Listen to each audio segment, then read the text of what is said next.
Hello, hello, hello. Welcome back to our Wicked Watts Wednesday show. Just going to load my other device here and then we're going to get going. I hope you guys have all had a wonderful week. It's TGIS. Thank goodness it's Sherry. We're going to be continuing opening up the case files with Wicked Watts,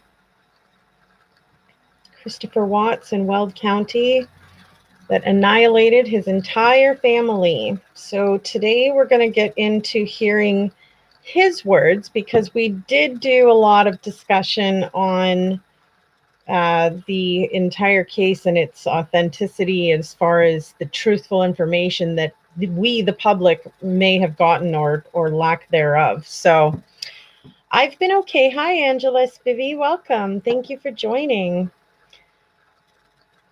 All right, so we're going to get started with the... This is the preamble for a consensual recording at the police station with Chris Watt. Time is 7:08 p.m. Thursday, August 14th, 2018. So we're going to get going in here with Christopher Watts' own words. He himself, if you never heard it from the horse's mouth, today is the day that we're going to be doing that. I took the liberty of uploading a kind of a before, a during the crime, and an after for you guys.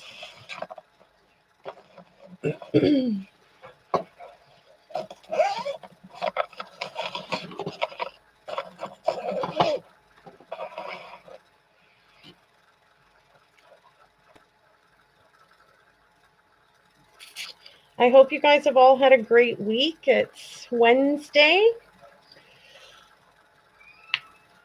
I've had a busy week. I thank you all for all of your support. If you enjoy spending time here with me, you can go ahead and hit that like button. And hey, if you're new, I would certainly love to see more of you. So please subscribe if you're interested in interactive discussions in a non-bullying type platform atmosphere.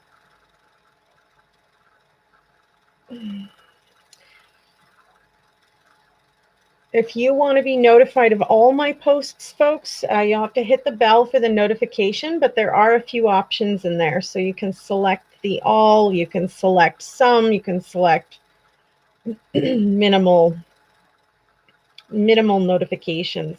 Hey, Chris, Making America Great Again. How are you?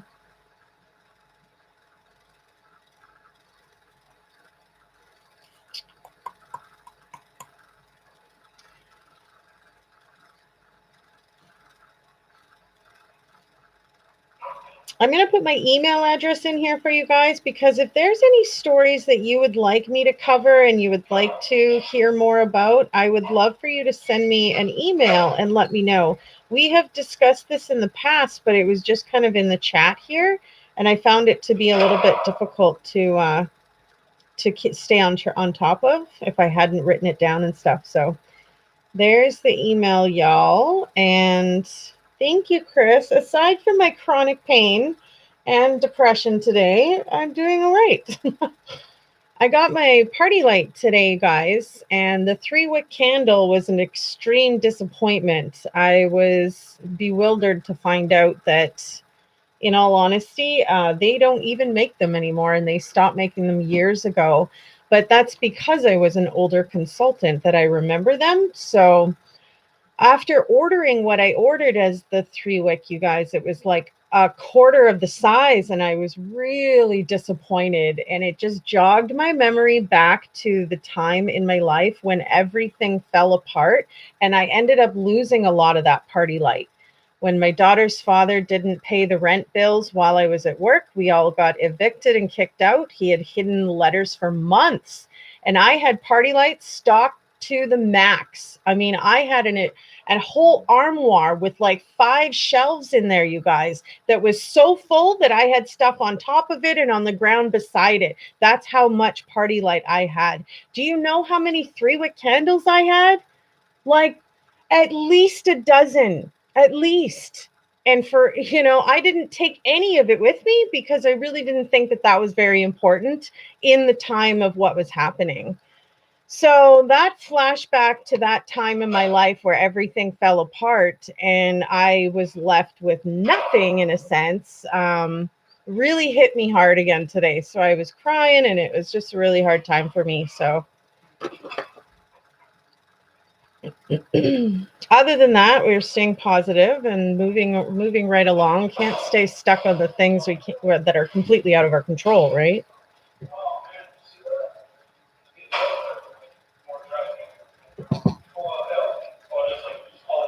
Hi, Susie. So, there we go. Hey, this is Graham Watts, right? Yes. Hey, good to meet you. Graham Toter with the FBI. Okay. Really appreciate it. They'll be able to help us. Okay. Are we just doing it here? Yeah. Is there that works for you? Okay. That work? Yeah. Whenever anyone else comes in, I guess you'll just have to find another room or something. Yeah. Okay. Yeah. So, what we're doing is, to kind of give you an explanation. So, Dave and I go back. He's got a lot of, and by the way, that's not on. Oh, I was just looking around. Everyone who comes in here is like, oh. So, Dave and I go back, and he called me today and kind of let me know what's going on. And I said, hey, man, if you want, I don't mind coming out and help. So, I work missing children cases. And I'm very sorry for what you're going through. I'm a father, too. I'm really, really sorry for what you're going through. But I'm here to help. And I think that one of the reasons I wanted to bring you in quickly is because when your memory's fresh of everything that happened, we can ask you a million questions. And unfortunately for you, we're probably going to have to talk to you like 10 times. And here's why. So, and I appreciate your willingness to help, of course. So, we're going to say, hey, do you remember what you had for breakfast on Thursday? And you're going to say, Thursdays, Daddy Waffle Day. Well, actually, I usually eat that same thing. Yeah, okay. Well, and it's weird. And you're gonna, it's an app that I have on my phone. So. Oh, okay. You're pretty fit. Is it like a workout app or something? I try to eat about 5 times a day. Okay. Yeah. So anyway, you're gonna say that's dumb. Why they ask me that? Then you're gonna say eggs, and we're gonna say, oh, did you buy them at King Soopers? And we're gonna say, oh, well, that's weird because we saw a car at King Soopers. That's weird to it. Things like that just seem to add up. So with that in mind, everyone that we're talking to, we're asking if they'll fill this out for us. Okay. It just says, thank you for your willingness to help. Start from the beginning. Please include everything that you can remember and tell us what happened. Okay. So this way, you write it down. We have it forever. We can say, hey, where do you think they would go? And you're going to be like, wow, I don't know. We're going to say, oh, well, wait. Is it possible that, we sit here or something we can look at later? So we find it to be very, very helpful. Okay. So do you mind writing that out for us? Yeah. And then I'll give you as much time as you need. Okay. In fact, I'm going to go give these to a few other people while we're doing that, if that's all right. Okay. All right. So just start from when she got home. Okay. Yeah. Times and everything. Yeah. Just everything you can remember. Gotcha. Yeah. And then I'm just letting you do this. Is that all right? Yeah. Because my name up here. Yeah. Please. Like I'm in high school. Name, date. Yeah. I'm going to make sure that we get these to as many people as we possibly can, as quickly as we can. Okay. So I'm just going to leave you in here if that's all right. Yeah. And then I'll check back in with you in a couple minutes. Okay. Now, just because I gave you 3-4 pages, if it's not there, it's not there. If you need more paper, we got it. All right. So I'll be right back.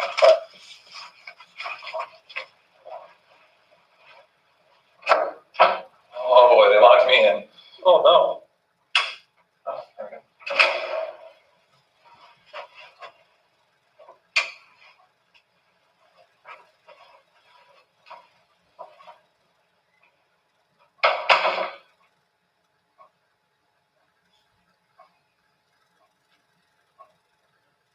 Oh, this might be the one we'll want to fast forward some of this clock. We'll see how long this goes for before he maybe comes back.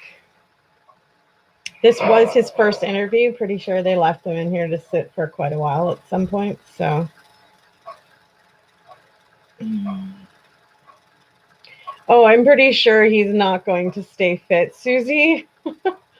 No, I'm pretty sure he's probably gained it all back, and if not, then some. Especially with the lack of activity and whatnot, and the lack of space in order to even be active, right? So, I mean, he might be able to do some push-ups, and he might be able to do some sit-ups and maybe some jumping jacks and stuff, but like for real, not a huge cell space with the bathroom and the beds right in there and stuff. He gets 1 hour, of outside time kind of thing from the cell. Perhaps that's increased by now with his good behavior, his amazing behavior. I mean, the guy wasn't even supposed to be getting books at all, and he was getting books like from the get-go because I guess of his calm nature and his good behavior-ish. They went ahead and sort of bent the rules, and you would know that if you read any of the prison files. That I'm going to be just right next door giving these to whoever else comes in. Do you have Dave's number? Yes, the one but yeah. He's called. Would you just give him a call when you're done? Okay, thanks.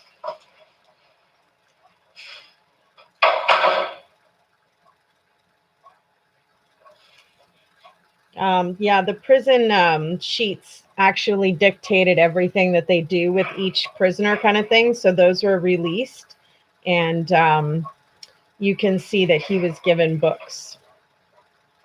It says so. Oh, it's in your present home, Susie. Came 2 weeks ago and I went away. When I returned, the carpet and the under the sink are wet. Inspection from the buyer in the morning. Oh no, I hope it gets all done. Eek. Hi, David.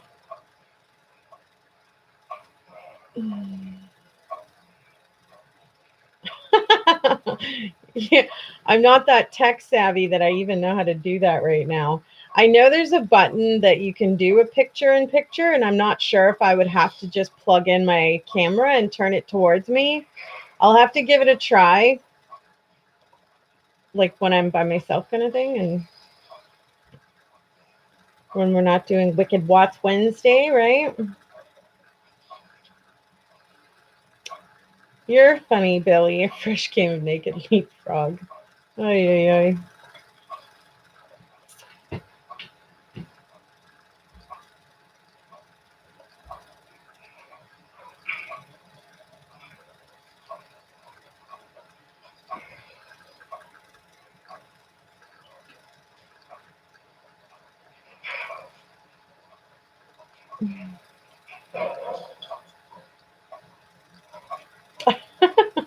You had to give a good laugh. I love that, Billy. See, that's why I was like, I hope you're going to stay. I hope you're not running away. Sometimes you're in and out, Hi, bye. So I just wanted to make sure that, because we love reading your funny comments. And I'm sure I'm not the only one that laughs legitimately out loud.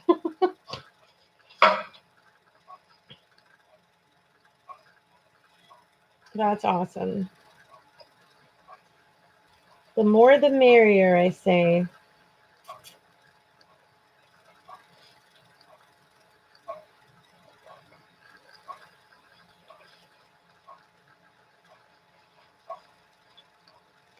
I would suspect that Chris now looks a lot like his 2016 photo again. But I mean, it's only been a year, although, like I said, the lack of activity plus the combination of the food and the dietary completely changing back, and no thrive, nothing, keeping him stimulated to work out a lot. I would imagine he reads a lot more. I would imagine that, he enjoys some of the TV and the library, and not so much the gym anymore. Life's probably changed for him quite a bit. Yeah, I hear that clock ticking too, Susie.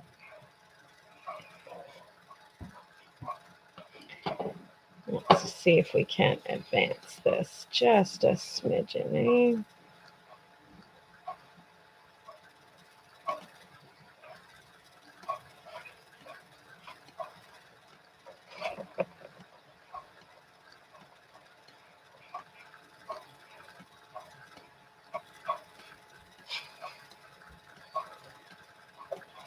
Again, though, repetitive information for those of us that have followed this case all the way through. Box, have oatmeal. All right, so it should be starting in the next minute or two.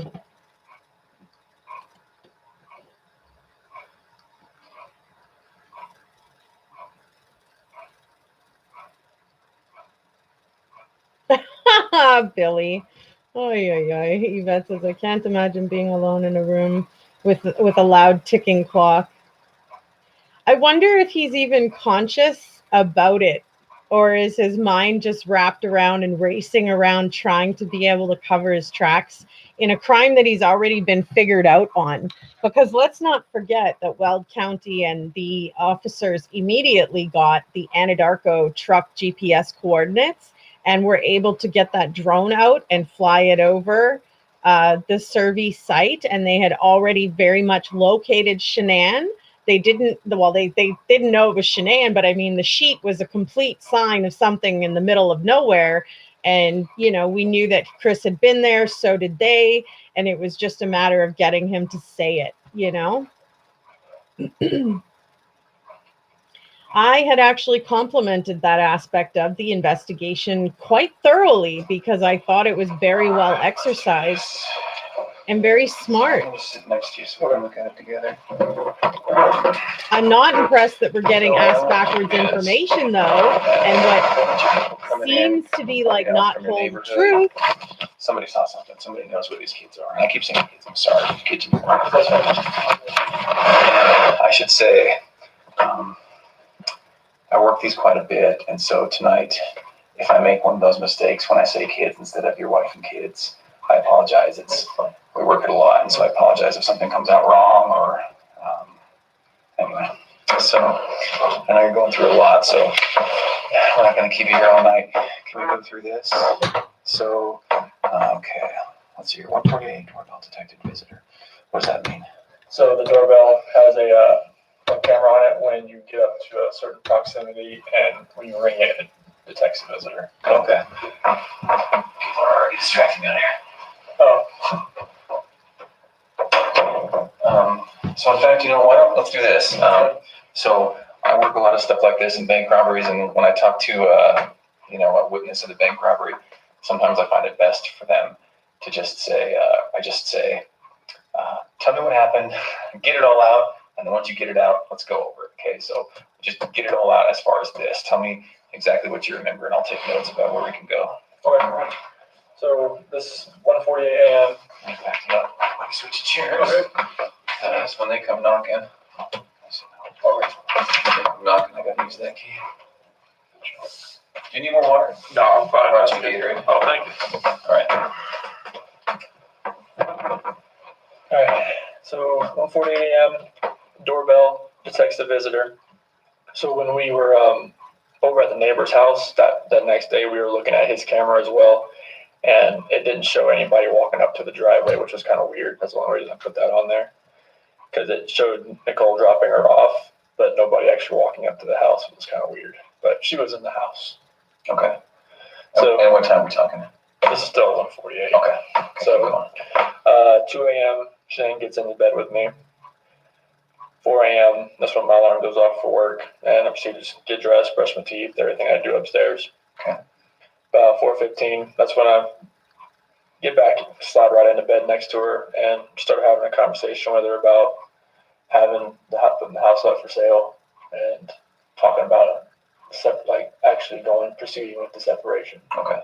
And obviously it gets pretty emotional. Like we're talking about, we felt the disconnection was there, like falling out of love and trying to stay together, maybe just for the kids' sake, but we're realizing that doing like our homework, most of the time that's not going to work. Yeah.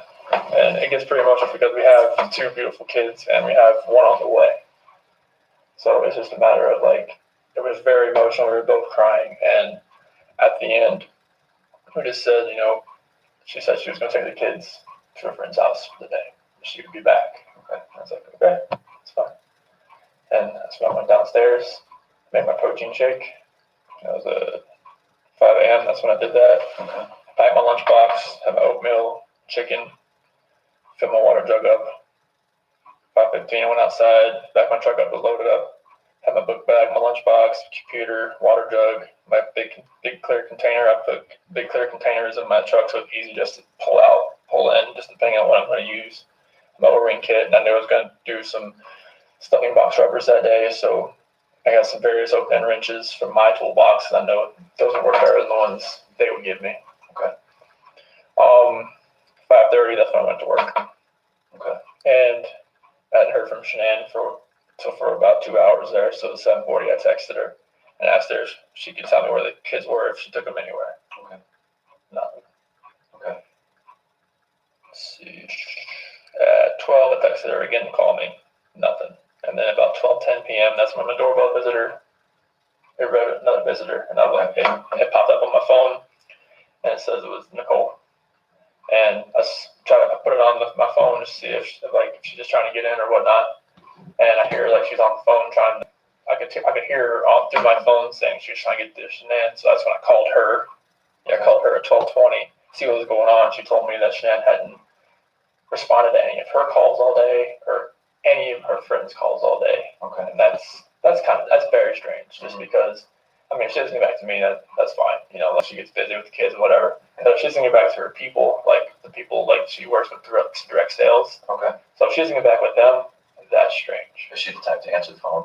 For them, yes, like all the time. Okay. Yeah. For me, it's just like, hey, wait, I'll see you later. Okay.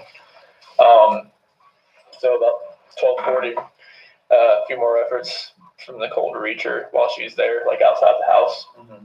And at 1 o'clock, that's when I left, and I was like, all right, I'm on my way down there. 2 o'clock when I got home, because they couldn't get in because the front door had a top latch to keep the kids in. Who's they? Nicole and the police officer that was there. Okay. Oh, right. Okay, gotcha. Yeah. So they couldn't get in because the top latch on the front door was hinged, and the keypad on the outside does not work to get in the garage. So they had to wait till I got there so I can get the remote opened. Okay. So that's when I got home. I opened the garage door and we went inside the house and looked everywhere. Shanann, Bella, and Celeste, nowhere to be found.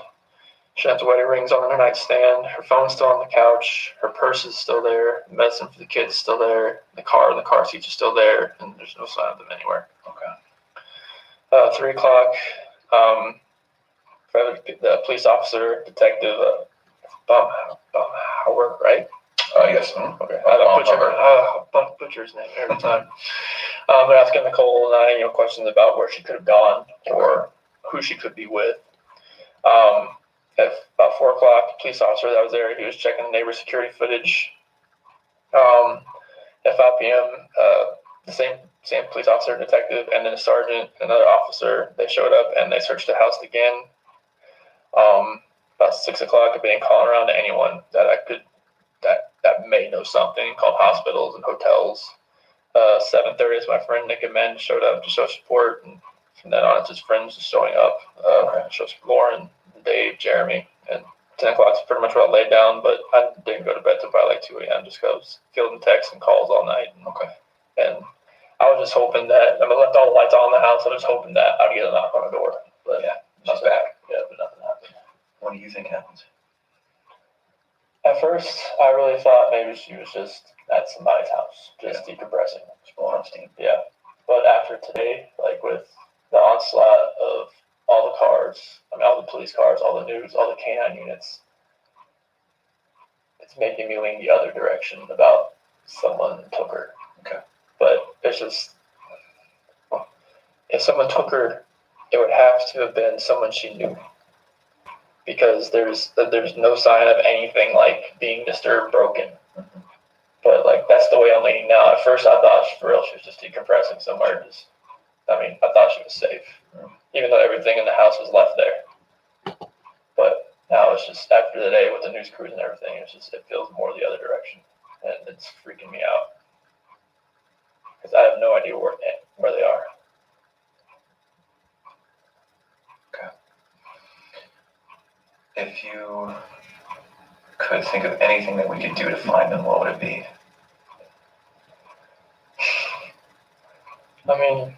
Everything that I've exhausted so far is like people that have car seats, because she left the car seats. And she would never just, Bella could sit in a regular booster chair that week because she's about that time. Celeste isn't quite there yet, but all the people that I know that have cars, they've contacted me. Unless it's, there's definitely a chance there's somebody I don't know. Being a guy or a girl, if she has plenty of friends through like direct sales that I've never met that could have a kid that they could come and just say, hey, let's go. Like, just back up in the back, put them in, let's go. But I wouldn't have their name. I wouldn't know who they are. Okay. And this is like, that's what's driving me nuts. It's like, when I told the news crew, it's like, if she's out there, it's like, just come home. Like, if someone has her, or like not just has her, but if she's at somebody's house and she's just decompressing, it's time to come back. Because now this is real. Okay. This has gone to a different level. Absolutely. Okay. Do you have an inkling of if it's good or bad? Yesterday, I would have thought that she was safe and it was good that she would come home. Today, it's more on the other side because I don't think that she would let it get this far if she was just decompressing somewhere. I mean, she's not talking to anybody. As far as, people that have reached out to me that I haven't talked to in like a year that are friends with her. Like, one of her best friends of our Judy lives in Florida. She's works in the police department down in Miami. And she called me today. Like, that's one of her friends she would confide in. Oh, okay. So, and she hasn't heard anything? Nothing. And nobody's heard anything? Okay. Her parents, she doesn't like talking to her mom, but still, her mom calls her enough that she would at least answer once. Yeah. And if she's, I'm married, I know how it is. If she's hacked off at her husband, would she call her mom? She would call one of the friends that contacted me. Okay. At least one of them, because she has a close-knit group. Okay. But the fact that none of them know anything is very strange, because one of them would have said something by now, seeing what this is escalating to. Is it possible that her close-knit group isn't close with you and there is somebody who knows where she is right now? I don't think so, because, Nicole she's very close with Nicole. And the way Nicole is acting right now, as far as how emotional she is, there's no way, she knows. What does that mean? There's no way, she would know, where she is if she knew. Oh, so you're saying if Nicole knew? Yeah, Nicole knew, the way she's acting right now, she's as freaked out as I am. Okay. So there's no way, she would know where she is if she knew. Do you know Nicole that well? She's been over at our house a good amount of time. Oh, okay. Yeah. And you obviously spoke with Nicole. Oh, yeah. And you don't have any weird feelings from her? No, she was there at the house. She was the one that was ringing the doorbell trying to see what was going on. Okay. Do you have a sense that the police here, the FBI here, do you have a sense that we have a good enough list of people to call and check with? So I think so, because I've gone through my entire phone. I know Nicole's gone through her entire phone. Amanda, anybody that lives here that knows Shanann, they pretty much have the same contact list. Okay. So if there's somebody that's not on my phone, it's on theirs. Okay. Has somebody? I think the police have Nicole's phone. Or, I'm sorry, your wife's phone, right? Yes. And I don't want to pronounce her name wrong. Shanann. Okay. So the police have Shanann's phone. Yep. Do they have your phones? Have they looked at your phones? I don't think so. Okay. Can I run that out and have them look real quick? Yeah. Okay. Is there any password I'm going to run it to? 3307. 3307? 3387. 3387. Are there any other phones I can check? Okay. When they look at this, what's the best thing that they can do to, to say, look for these contacts, look for this Instagram, look for this Snapchat? So, the only thing on here that's, I would say it's going to be weird because our contact list is the same. Oh, you guys have a shared contact list through Google? Yeah, all the, what drove me nuts is that when she downloaded it to the cloud, it multiplied or duplicated. Oh, I hate that. Yeah, so this is the same person over and over 10 again. people over. Oh, okay. So we have the same contact list. So I'm going to run this out. Okay. So 330 or 337, 3387. And I really want them to just not physically rip this phone apart, but really dive in. Okay. And are you okay with that? Okay. I'm going to hand this off to somebody. Okay. All right. I'll get back.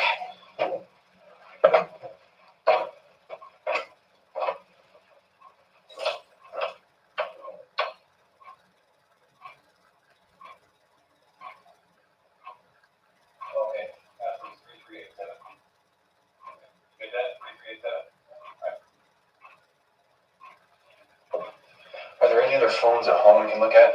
That's the only ones I know of. It's hers and mine. Computers. She has a laptop, but she barely uses it. Okay. Where's the laptop? In the office. At home? Yep. Okay. I think that I'm sorry that I'm catching up here. This always happens. The police are the first people to get a call. Then when it's serious like this with missing kids, then a day or two later we come in. And so I'm sorry I'm playing catch up. It's always good to repeat it though. So laptop at home, does it have a password? I don't think so. It might, but that's the one she uses. Oh, okay. It just stays in her office. Do you have any idea? I have an idea what the password could be. Okay. It's like 428 4915 capital S lowercase W. That's their main password. 428 4915 capital S lowercase w. And we'll probably just have you bring that invoice. Is that okay? Okay. So they don't have it now. The cops don't have it now. Okay. So laptops. Any other like a Fitbit? Is there tablets? iPad, but I have not found that. Does she have it? I've not found it yet if she has it, but I haven't seen it in the house. Okay. So possibly she has it? Possibly. Oh, okay. When did you buy that? Oof, that was a long time ago. And so is it a full-on iPad like? Yep. That you could use it to like Wi-Fi. Wi-Fi? Could you use it to navigate to an address? You could text from it. Oh, okay. So then if it's possible and she has it and she's somewhere hurt or somewhere that we can't find her, she can't. In other words, could we somehow track that? Does that GPS? It has to be connected to Wi-Fi for it to actually. Oh, so it's not gonna fall in then. It's okay. She has a watch as well, but I have not found that. She has like a Apple Watch. Apple Watch. Okay. Do you know where that is? I've not found it. It's not on the charger. And it's not at your house that you can tell? Okay. Do you think the password for the iPad's the same? No, it's probably 2385. 238. Is that common for her? Yes. And On a 4-digit it is. Okay. What about for her Apple Watch? 2385. 2385. Okay. I don't have an Apple Watch. Is that one where you have to unlock it usually? Okay. And does she usually have a password? Mm-hmm. Okay. On her phone it's different because it's 6-digit, but okay. What's her phone one? it's gonna be 013119. Is that a birthday or something? The next baby. Oh, due date. Okay. I'm sorry to hear that, man. So if she's, and again, this is probably something that the cops in the other room know about. If she's due in January, she's 4 or 5 months pregnant? She is 14, 15 weeks. Okay. All right. Do you guys know the sex of the baby? We weren't gonna tell anybody yet. But you do know it? Okay. But she knows it? Yeah, okay. So let's finish this, and then we'll get into more of this. Okay. So how else can we track her? Does she have another phone that you know of? That's the only phone I've ever seen her use. Okay, what's the phone number? 910 850 3286. Okay. So, strap on your CSI hat. You can imagine the FBI has some pretty cool tricks and toys and everything. Is there anything you can think of that we should be doing that we're not? Honestly, everything that I saw today was it took me on a whirlwind. I didn't think all that was going to happen. So everything that happened today, I thought you guys were spot on. Okay. Is there anything that a friend has said? Oh, has the FBI done this? Well, you probably didn't know the FBI was involved until an hour ago. Yeah. Is there any good ideas that your friends have had saying, man, they got to try this, they got to do this? A lot of people have asked about Amber Alerts, but I'm not sure why that. I'm not sure. I'm sure Amber Alerts have to deal with all right, if you know someone that's taken a kid, but since the last person you saw was with the mom, you don't think everybody's gone. Yeah. That's probably why the Amber Alert's not really used in this respect. Well, they did a press statement. So Amber Alerts are a little bit different. One thing that helps Amber Alerts is cars. When you're driving on the freeway and you say, missing person, look for this car. What car are we looking for? And that's the only car she has is the one that left in the garage. The Lexus. And that's what you drove here tonight? Yep. Okay. Do you have any other cars that you drive? Just my work truck. Okay. Lexus. The Lexus is here. Okay. How could she have left the house? Only way she could have left the house is somebody picked her up, but it would have to have been from the back because there's the camera in the front where the neighbor, the way it faces the driveway, it would have picked that up. Only thing it picked up was me leaving at like 5:26. Okay. How do you know? Is it your camera? It's neighbor's camera. Oh, did he tell you? Yeah, we were all over there watching it. Okay. The officer. Okay. All right. They just showed me loading up my truck. Oh. Is it on all the time? His camera's on all the time, yeah. Okay. And all I saw was you leaving. Yep. That didn't show her coming home. I didn't show her walking in, no. Okay. But she was in the house when I Yeah, left. obviously. So I was just like, I'm just trying to think. So the camera, is it possible that it doesn't catch everything? Like a motion detector? from what I saw, I think like he showed me other like examples, but it was picking up like minuscule things here and there. Like it was like it didn't take much to like just get it to start recording. Oh, so it probably is a motion detector then. Yeah. Start points. Yeah. Okay. All right. Okay. So then there's his camera and your security system. And my doorbell camera right Their there. doorbell camera. And the only thing that was strange about mine that morning was that when I left, it said garage door 2 remained open. When you left, were you parked in the garage when you left? I pulled out and it said, I thought it shut. Oh, okay. And it said main garage door 2 open when I went back and looked at all the history. And Nicole said that it was shut when she got there. Okay. But it said it was, because on my notifications, it'll say something's left open, but it won't say when it's shut. Oh, so you got a notification it was open Mm-hmm. after when you thought you shut it? Yep. Okay. Next I looked back, I saw it shutting. Okay. Kids, do they have any security little watches? Mm-hmm. You know, some they have the call on button, nothing like that. Nothing like that yet. No iPads. How old were they? 4 and 3. Oh, they're pretty young. Okay. Anything else you can think of? Honestly, like we've exhausted like every option, every friend that we know Okay. that could have helped her. Okay. So we talked about her decompressing a few times. Where would you do that? She would have to go to her friend's house to do that. She wouldn't just go anywhere. Not with the kids. The hotel? I've checked, and if she had any cash on her, I'm not sure like how much she would have had on her. She usually doesn't carry much cash, and the cash she had in her wallet was from Cole the previous day.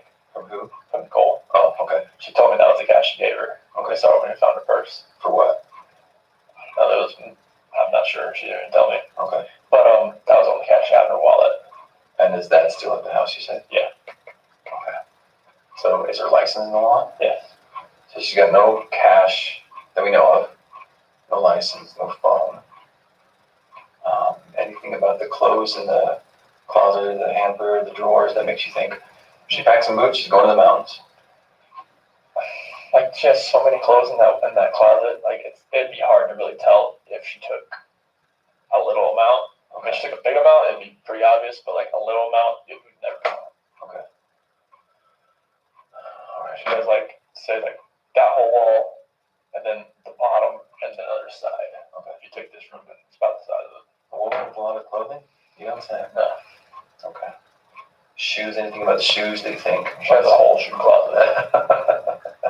So there's nothing obvious that screams at you. She's preparing for this type of activity. Okay.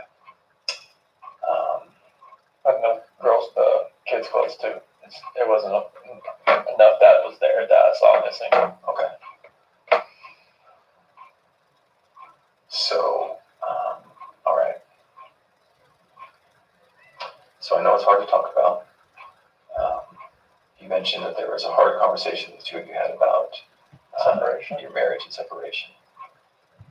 Now that you've had a little bit of time to think, looking back on that conversation, can you connect the dots between both of you being upset and crying, and here we are now she and the kids are gone? What do you think about? I think about like, did I cause this? Like, did I make her feel like she needed to leave? And like, did she really feel like the things she was saying? Did she really feel the same? Did she really feel like, all right, the disconnection? Did she really feel all that, or was she just saying it? Like maybe like us falling out of love. Was that really registering her at that point in time, or did it register after I left to go to work? And then she's just like, I'm just gonna leave. Okay. It's like I'm not sure because she laid it back down. Okay. She was still there when I left. Okay. maybe she sat there and thought about it, like, do I really need to stay here right now? Like, if he doesn't love me, maybe I should just go. Can you really get into that conversation with me? And what I want to know is, you obviously have a very deep relationship with her. She's your wife, but it's going to be easy for me to listen to what was said and maybe think that there are some clues about maybe she did just lay down and cry a little bit longer and something happened to her. Or maybe she did get frustrated and she left. So can we recreate that conversation? Mm-hmm. So tell me what happened. So when I crawled back in bed. So sorry, let's start from she gets home late at night. Mm-hmm. Okay, let's start from that point. Okay. So she got home about 2 a.m. And were you already home? Oh yeah, I was passed out. Okay. Off to go to work. Okay. So that's when I got ready and everything. So she gets in at 2, alarm goes off at 4. Okay. Mm-hmm. And you were sleeping that whole time? Oh yeah. Okay, so the conversation hasn't started? No. Okay. No. So about when my alarm goes off, that's when, after I get ready for work, I crawl back in bed and have that conversation. So you wake up at 4. Mm-hmm. At 4, then what until you start the conversation? Get dressed, get my clothes on, brush my teeth, deodorant, all that kind of stuff. Okay. Shower? No. Okay. Showered up. Yeah, night before. Okay. What do you do for a living? I work in oil and gas. Okay. So then it doesn't matter if you go to work without a shower. Okay. Doesn't really matter. All right. It's gonna be bad anyways. Yeah. So then you wake up, you get ready. I'm sorry I interrupted you. You're fine. So then what time are we talking about when you're ready to talk with her? About 4:15 or so. Okay. And so she was asleep from the time she got in from 2 to 4, or 4:15. You wake up at 4:15, you're ready. Okay, and at 4:15, you start talking. Mm-hmm. Why do you talk at 4:15 in the morning? I felt like I needed to talk to her face to face because, like, I wanted to say something. Like when she was in Arizona, like, I didn't want to do it through a text. I didn't want to do it through a call. I was like, I got back in bed. I was like, I needed to talk to her about this because she had told me like when she was gonna fly back that she wanted to get up with me so she could take a shower because she wanted to get the airport off of me. What do you mean when she got back? When she flew back in. From Phoenix? Yeah. Okay. So she told you, let's have a talk. No, she wanted to get up with me so she could take a shower and get the airport off her because she was her flight was delayed. Oh, okay. Her flight was supposed to get in 11, but it Okay. got to 11. Okay. And so did she call you or did she text you? I think there was a call. Okay. On that one. All right. And then so at 4:15, what happens? That's when I crawled back in bed and I woke her up. Okay.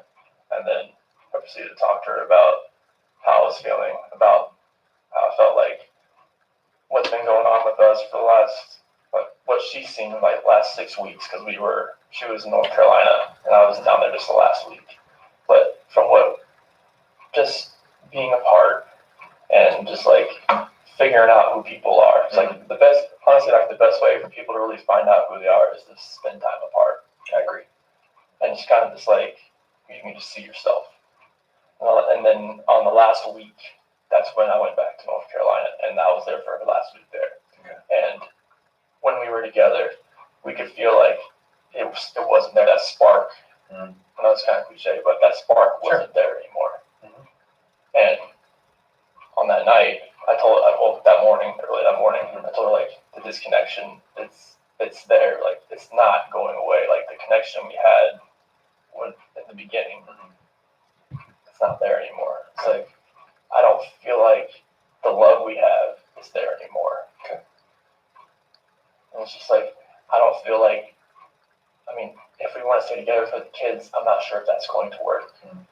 Like, Is this what you told her? Yes. Okay.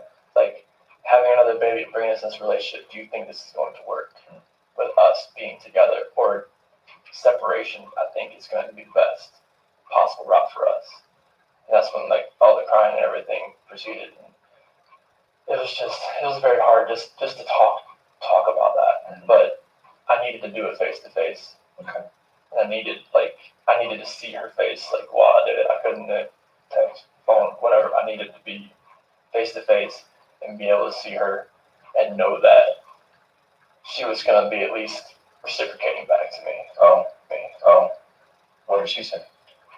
She said that she wanted to kind of work on it, but if that's the way I was feeling, then she respects that. Okay.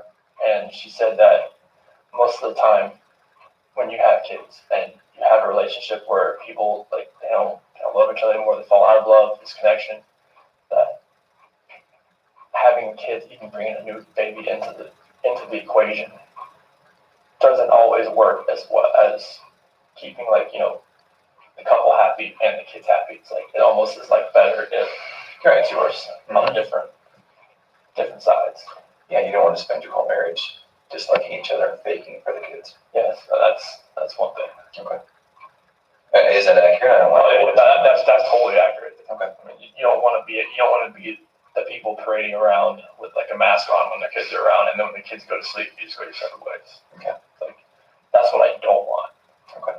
And that's why we're talking about that separation that night. Okay. And that's why I got so emotional right there. Okay.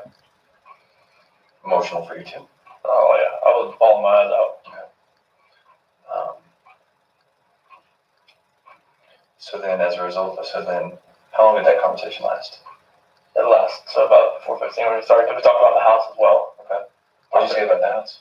Like we needed to sell the house. Like there's no way like we can stay in this house and have another kid and be able to just keep everything afloat. And she's like, well, where do you want to move to? I was like, well, we can move to Brighton. We can move. Are you familiar with the area? Kind of, yeah. Okay. So we can move to Brighton. We can move to Longmont. We can move wherever, somewhere that's cheaper. Okay. And she was like, well, because she had already contacted the realtor the week before through email to see like what she thought. And that's when like I actually contacted Ann that day, pretty much probably about 8:00 that day. Who's Ann? The realtor. Oh, okay. Yeah, and asked her, if we can get the ball rolling, see what she thought. So you said your wife called a week before to the realtor? Emailed her. Okay, so then this conversation early in the morning wasn't a shock to either of you or a surprise. It was the next step in the long conversation you have to have leading up to. Okay, this was not like it's like way up like a Big Bang Theory type thing. It was just like this was okay. That's why it was just an emotional conversation, because it wasn't just like come out of nowhere, left field type of thing. Like we knew something wasn't. We knew about what we wanted to do with the house. We knew what's going on with it. We knew something was. Is it accurate to say that then the time when you were away from each other, when she was in North Carolina, the time when she was in Arizona, maybe the two of you knew that could have been time you were talking, and so when you finally get together, we can't wait another second, we're going to talk. Is that right? Okay. And tell me if it's wrong. No, you're right. Okay, so then the conversation starts at 4:15. You talk about each other and your marriage. You talk about the house. Then what? And that's when the conversation ends, and we're talking. That's when she said she's going to take her friends, or take her and her friends take her and the kids to a friend's house. Which friend? That's when she did not say. So she did say, I'm taking the kids to a friend's house. Yeah. Are you sure she said that? Yes. You're positive? Yes. Okay. That's good. Now we're back to the blowing off steam probability, which we like, right? Yeah, that's what I like. Okay. So let's, if we're going to play the DVR, let's rewind 5 minutes. So we're at the house. You're talking about the house. You're saying this isn't going to work with the kid. We're going to sell this house. Then how do you remember what led to her talking about the kids? As far as taking them to a friend's house? Yeah, what conversation did you guys have? That's when I rolled out of bed, and that's when she told me I'm taking the kids to a friend's house today, and I'll be back later. Are you sure she said she'll be back later? Yes. On a scale of 1 to 10, how positive? That's a 10. A 10. Yeah. Okay. So she said, I'm going to take the kids to a friend's house, but I'll be back later. Why? From what I just told her. That doesn't make sense though, because you'd be at work. Why would she have to leave? That's the thing. Why? I'm not sure why she wanted to go somewhere. Okay. But that's what she wanted. Maybe she didn't want to be in that house after what we were just talking Fair enough. about. You just talked about it. Yeah. It's no longer mentally, emotionally her house then. Okay. So let's focus on I'm going to take the kids to my friend's house. What does that mean? Hopefully it's someone that she trusts. Hopefully it's someone that she knows pretty well, and hopefully maybe they have a kid that Bella and Celeste can play with. But you have no idea who that would be? Because we've exhausted all those information, all those people. Okay.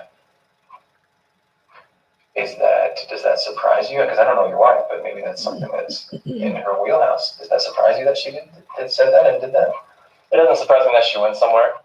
Like, she said it could have been a play date. Okay. But she was very vague in the fact that she just said she was going to a friend's house. Okay. And didn't say who. Okay. That's why I text her, like, if you can tell me, like, where the kids are. What time did you text her? That was 7:40. Okay. And no word from her, obviously. No. Okay. So then we're at I'm going to take the kids. I'm going to go to a friend's house. You sure she didn't say I'm going to take them somewhere to a hotel or to There was no positive. She said to a friend's house. And not just someone's house, but a friend's house. Yeah, because, like, if it was a hotel, I would have definitely asked the question, like, where are you going to a hotel? Yeah. Okay. That wouldn't have, yeah. Where can we look to find friends that you might not know about? Honestly, Facebook's the only place. Facebook? Because that's the one she frequents. Okay. That's the only place. What's her Facebook account? Or her username? I mean, it's a Shannon Watts. Just regular Shannon Watts? Well, they have access on her phone. SHANANN. ANN. And so I think they can log into the phone, right? I think they're in her phone, right? Oh, yeah, they just gotta hit the icon and it's right there. So it's right there. They can They can do whatever they want. And they can, okay. All right. It doesn't take much. It's always logged in. Okay.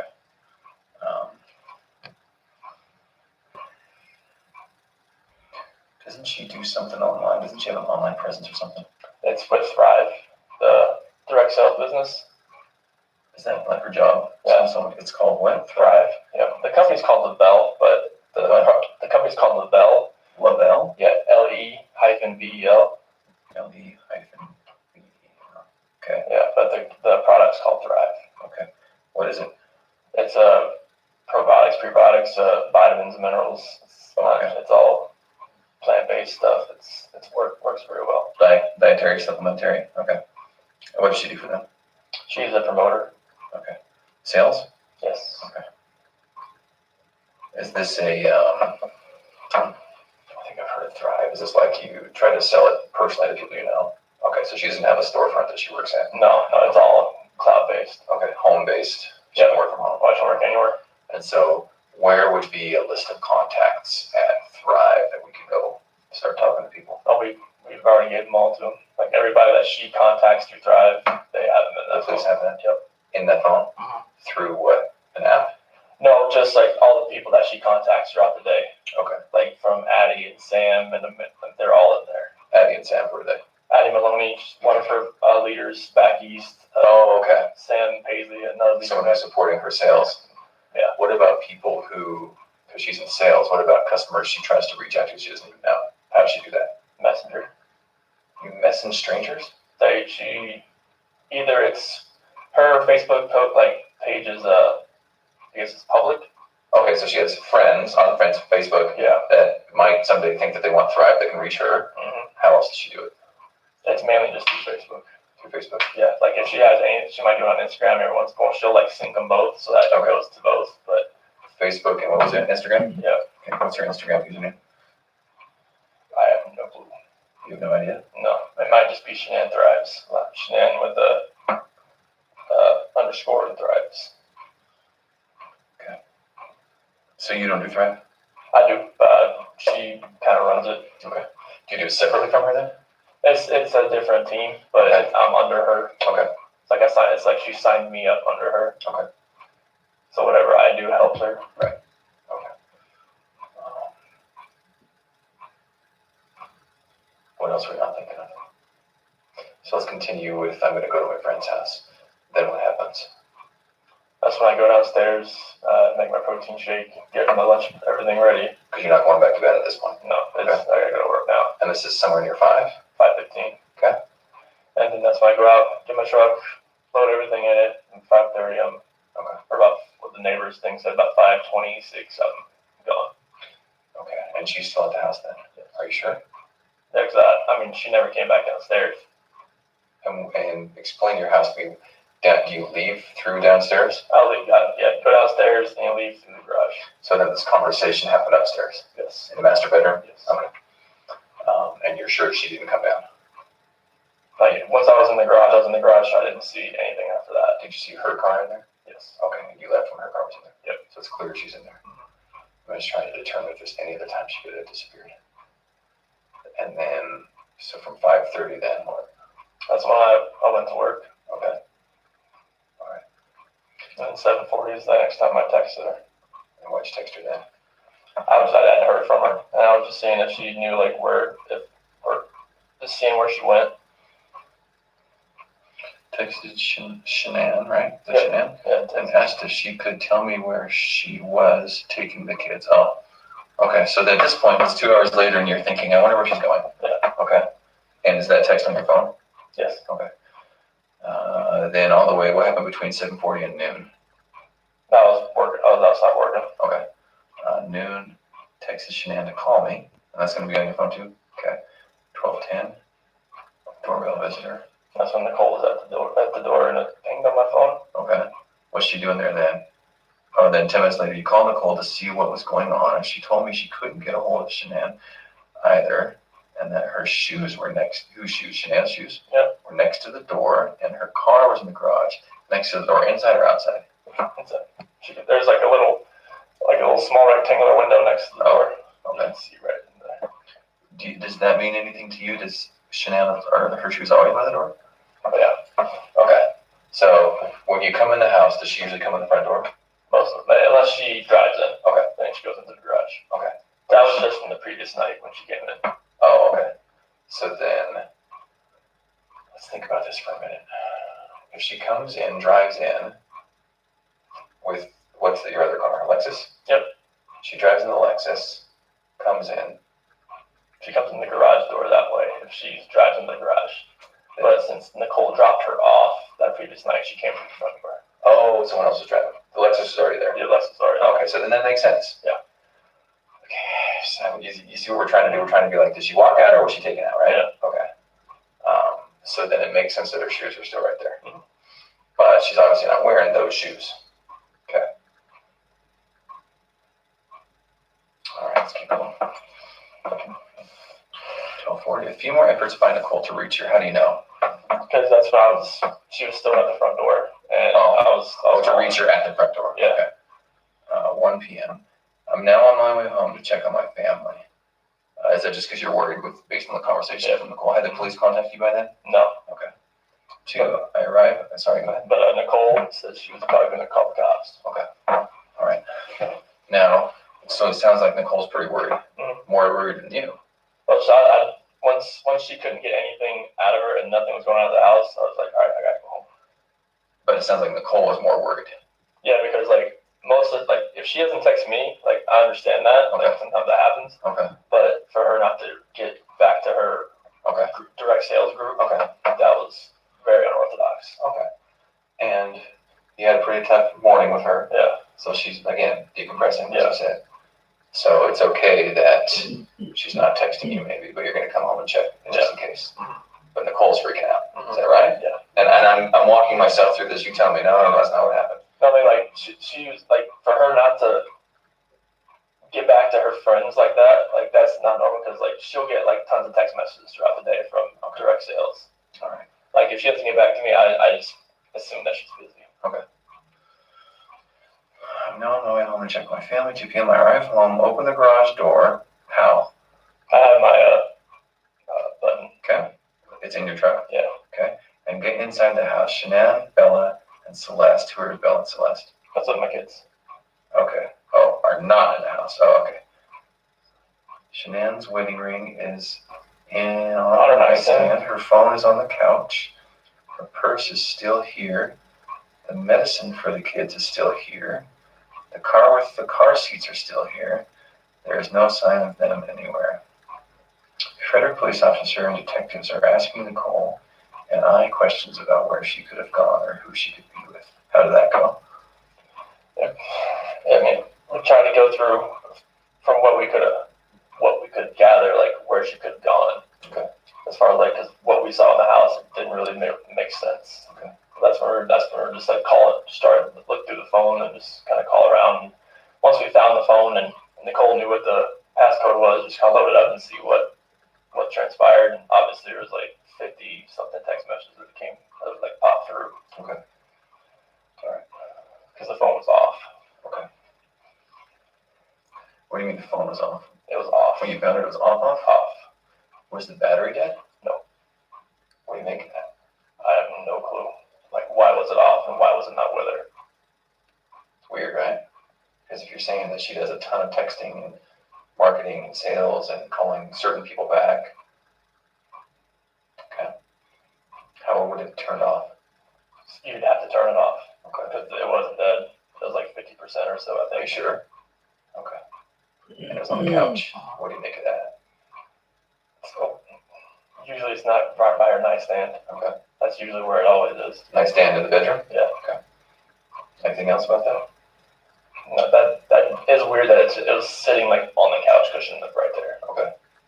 So, can we back up a tiny bit? You come home, no one had been in the house. No. Okay. No one could get in the house, is that right? Yeah, unless you had a garage door. Okay. And that's how you got in. So I got it. So at this point, you get there. Are the police there at this point? Yes. So you, the police, Nicole, that's it.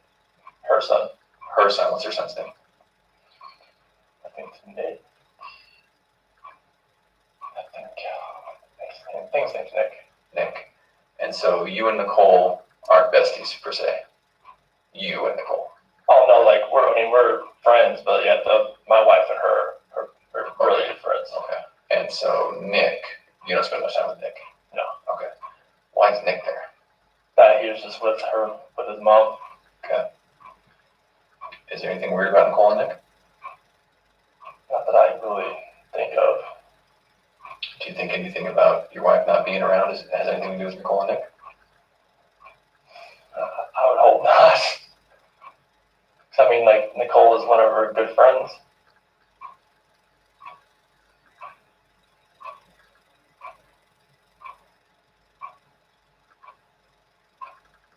Okay. I don't think they could have done anything, like, as far as, like, helping her get out and then being so emotional when they couldn't find her. I don't think they could be capable of that.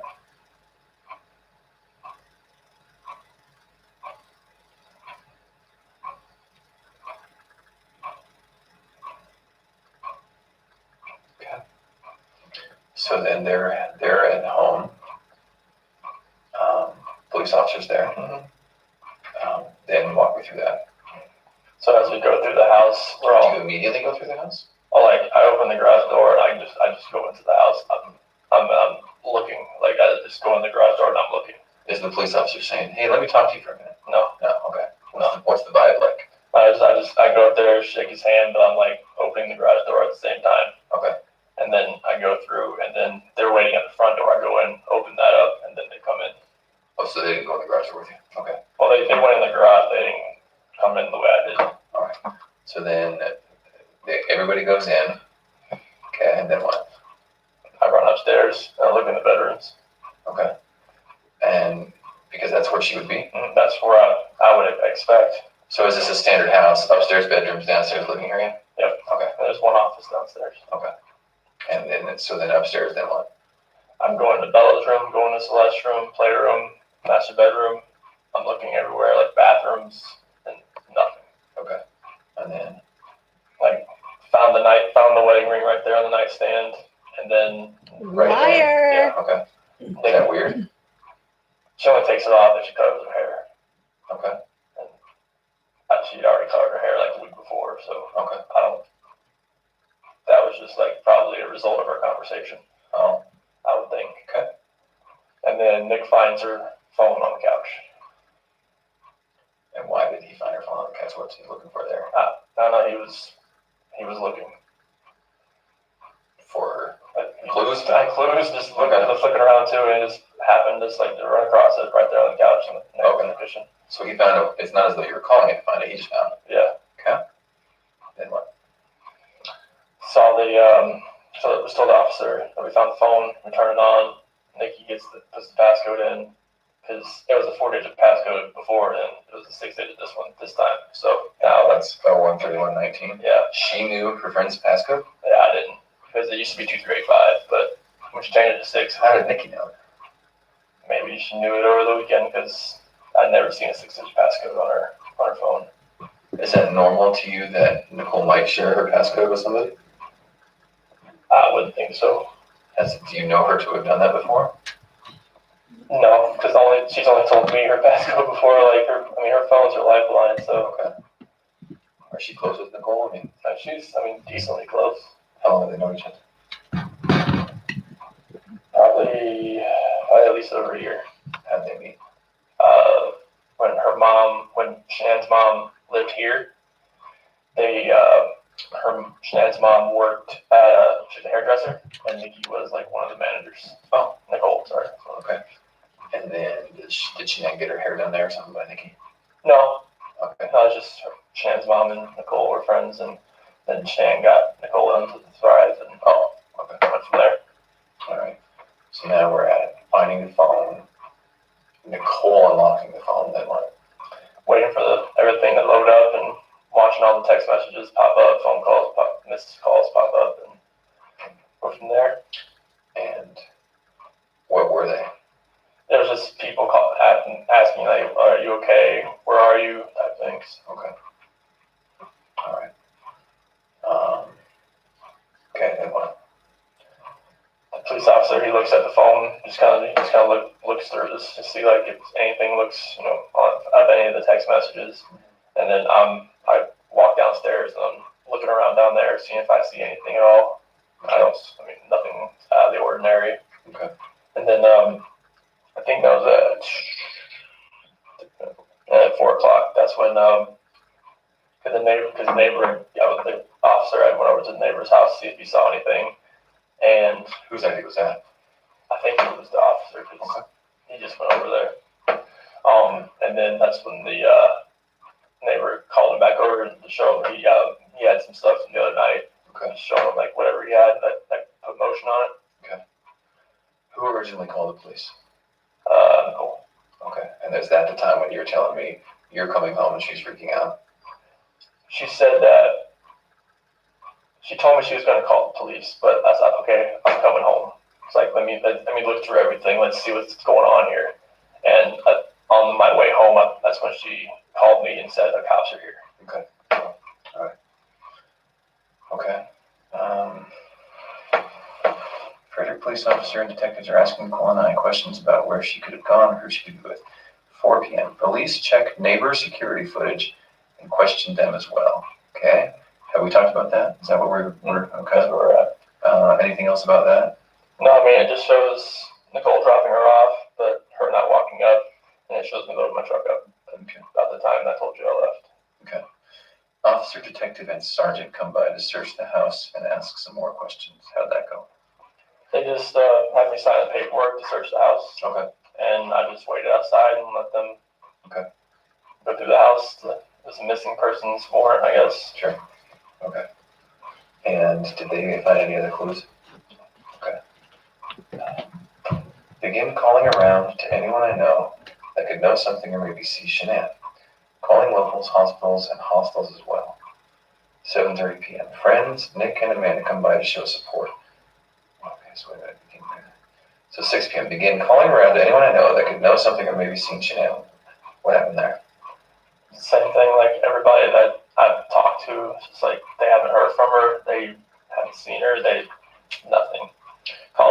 What's up? Who's helping you make these calls? That's just me. At this point, Were you by yourself? I was by myself. I'm sure Nicole and other people were doing that while they were gone. Okay. Because they were gone at this point. Where did Nicole go? Back to her house. Back to her house. She was there when they came back to search the house. Nicole was? She was parked outside. When is this 5 o'clock? Yeah, she was parked outside. Did she come in and help them? No. Why not? Well, because they told me to wait outside. Oh, okay. Fair enough. Is there any weapons in your house? No. Okay. If we wanted to bring a lot more people with a lot more tools and tricks to your house, could we do that tonight? It's up to you. Okay. I was going to stay at a friend's house. I was on my way over there tonight, but that's up to you. You're going to stay at a friend's house? I was. Okay. If we were to get into your house without you there, how would we do it? Punch the passcode in the front, 2385. Okay. That's the garage passcode? No, that's the front door. And I thought you said there's a latch or something preventing you from getting in. I know, but if you don't latch it, it's unlatched now? Yeah. Okay. We might think about that. I think it's a good idea. All right, what do you think? I was just gonna go to a friend's house because I couldn't stay. Last night. I couldn't even sleep there. What friend's house?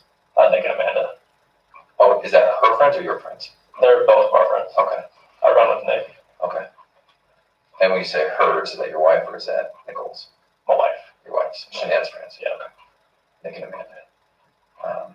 Like they're waiting outside right now. Actually. Oh, are they? Were they the ones I saw on TV? More than likely. Okay. One bald guy. Young kid with the brim ball cap. Yeah. Colorado something maybe. That was Nick. That was Nick. Okay. I thought Nick was. No wait, Nicole's. What's Nicole's son? Nick. So there's two Nicks now. Yeah. Okay, so Nicole's son is Nick. Yeah. And your friend is Amanda. Amanda and Nick. Yeah. Are they married? Yes. Oh, okay. Okay. Oh gosh, I say like a Nick and Amanda Thayer. Oh, okay. Oh, I know that they were named. They showed up at the house at some point, right? Yep. Okay. All right. Good friends. Mm-hmm. And no reason to worry about that. No. How do you and Shanann know them?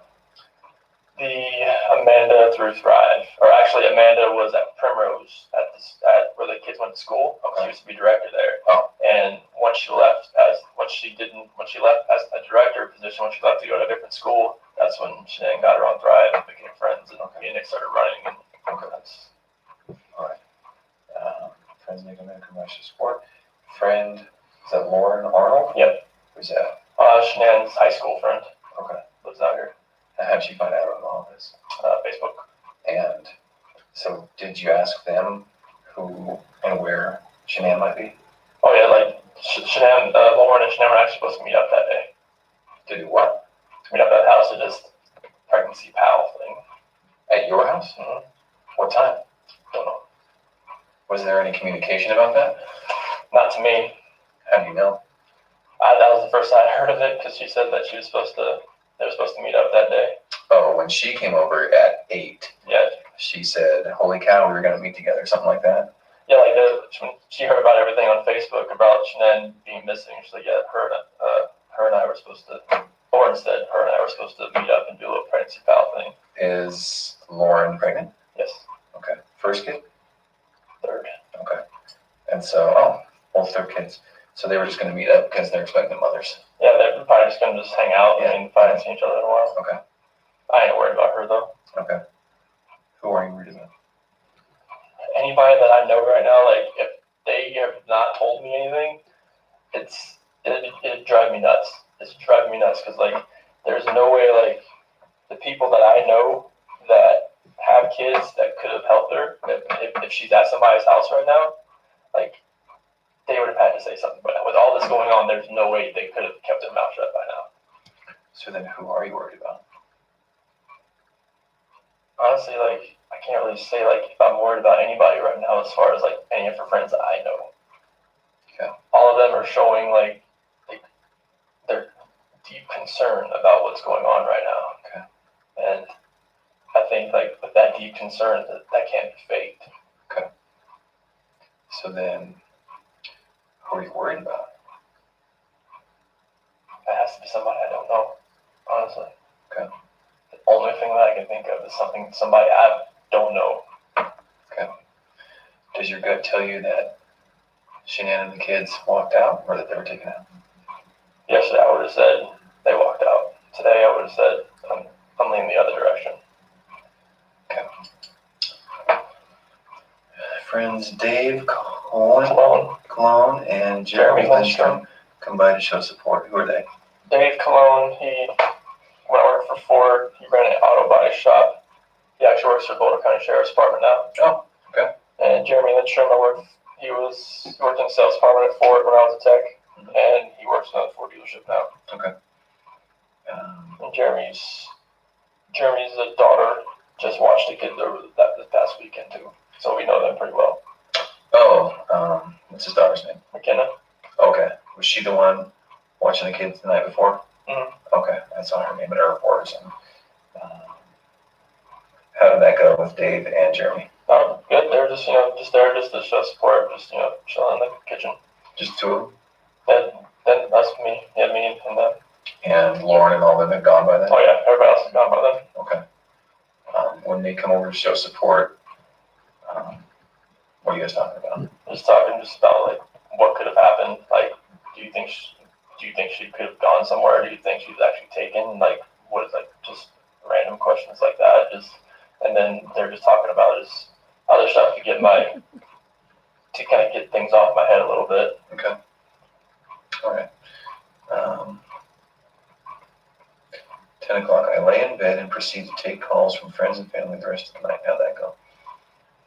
I was just answering. Nobody could sleep as far as East Coast. Anything like Addie, Sam. Who's Addie and Sam again? Addie, they're leaders in Thrive. Okay. They're people that Shanann reaches up to. Okay. Have we talked to them? Oh yeah, you talked to them on the phone. You have. I've texted them. It's all on there. Okay. And so the real live communication since we couldn't find Shanann.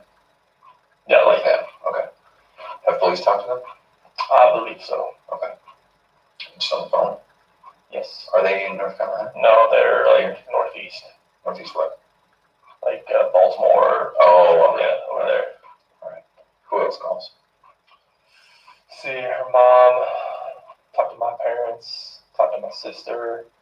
Texted with Kelly. That's another. She lives in New Jersey. Who else? Jeremy, Dave. All those people. Okay. All right. Can we talk about something that's kind of hard to talk about?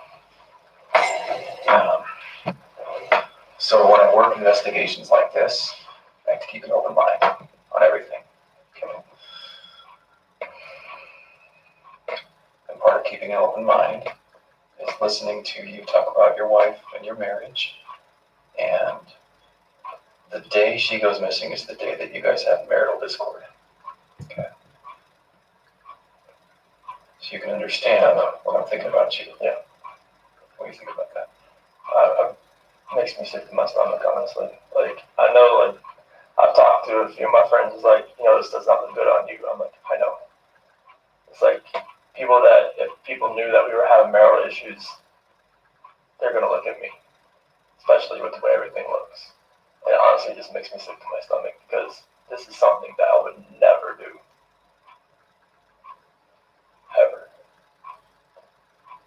I know, like, you have to look at every vantage point. This is something I would never do to my kids or my wife at all.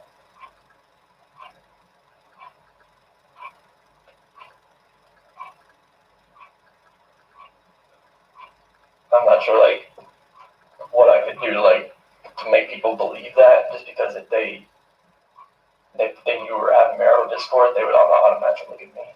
But there's no, I would harm anybody in my family at all.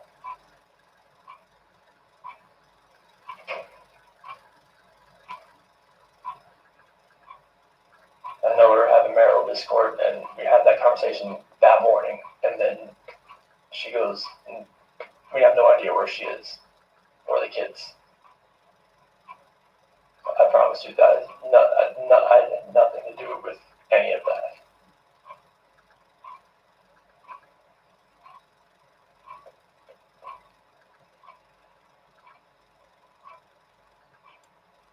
Are you telling me the truth? I'm telling you the absolute truth. Why should I believe you? Because I'm a very trustworthy person, and the people that do know me, they know how I'm a calm person. I am not an argumentative person. I am a person who is never going to be abusive or physical in any kind of relationship. I will never harm my kids. I will never harm my wife. I mean, you can talk to any of my friends, any of her friends. They know me. They know I'm a low-key guy that's quiet. I'm not about confrontation. I'm not about anything that elevates to that level. I mean, if someone yells at me, screams at me, I just take it and I just try to get it by the wayside and get it back to where it's cool, just a cool conversation to where none of that gets to that height. Because I am not that person. I've never been that person. But the end of that sentence was probably, but my wife was, right?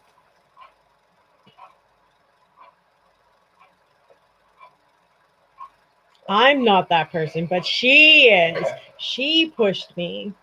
Right. You can imagine it's my job. Okay. And I told you that tonight, we would talk about things and might offend you, you know that we have to get to the bottom of this. You know that, yeah. Okay. Would you take a polygraph? Sure. Okay. Would you take it tonight? In fact, that's what you want me to do. I've never done one. I don't know what it involves, but You know what it is? from what I've seen, it goes on your finger. You know what the purpose of one is? That's for a lie detector test. Okay. All right. Well, why don't we do this? Let's take a little break. I'm going to come back in here because I have a lot more questions for you. Okay. I want to remind you that tonight is voluntary. Okay. I can't keep you in here. I won't keep you in here. If you want to get right up and walk out of here, you can do that. Okay. All right. Do you want to keep talking with me? I mean, I can. Okay. I mean, if that's what you want, I can keep talking. Okay. And you understand that I'm not arresting you right now. You understand that you can walk out of here at any time. Okay. Okay. Having said that, I do want to talk to you. I have a lot more questions for you. Okay. Okay.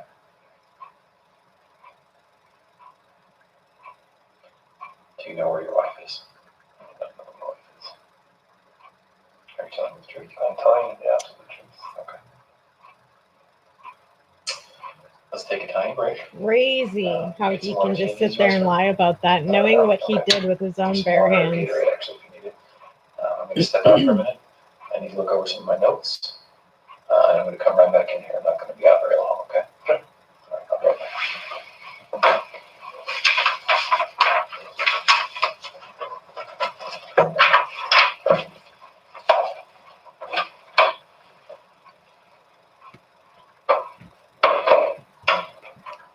You know, the other thing that I want to mention is that when they had all that information about Chris Watts, they already knew about Nicole Kessinger. They already knew that he was having an affair, and it was literally brought up in the next, like in their conversation.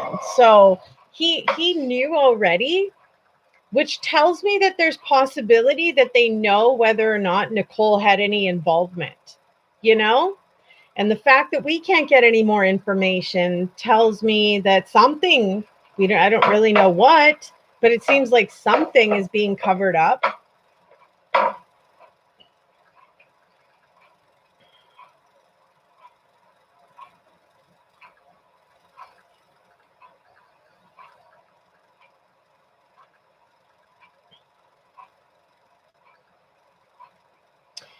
You know, Ashley, that reminds me, I want to open up my email because I have evidence from Weld County that they aren't going to be releasing anything else. So let me just show you that. There is no more new information. Everything that we have is all that they're going to be releasing. And I told you guys that I had done some emailing with Weld County in regards to any additional information. So as you can see here on November 4th, it's my first email here. They got back to me.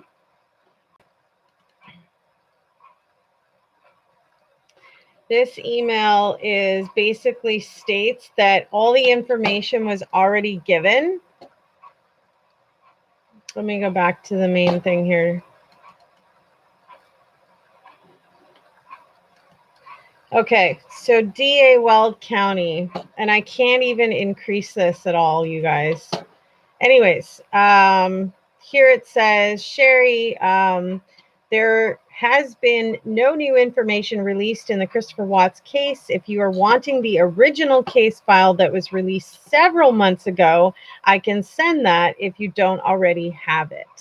There is no new information that is supposed to be coming out, and this was literally just sent within the last week, where I was requesting any other additional information, pursuant to the Colorado statutes in regards to case 18 CR 2003. So You know, this is evidence that's very much, you know, states that Weld County isn't giving out anything else. Like there isn't anything else coming that we know of. And I will let y'all know as soon as that information, if any, comes about. But it doesn't look as if there's going to be anything else right now. And the garage stuff and the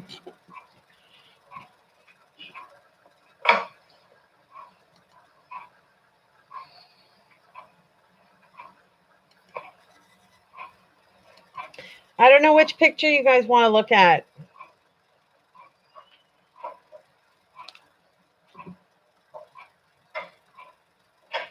Thank you, Jen. I really appreciate the validation there because I'm honestly somebody who lives by the truth, whether or not it's going to hurt me or help me.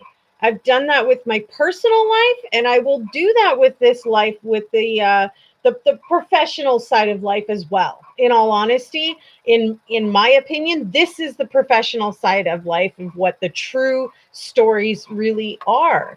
And people are going to be able to try to dig up hype and make it sound like there's more, but I will give you the God's honest truth. God damn it, I'm not going to just lie to you.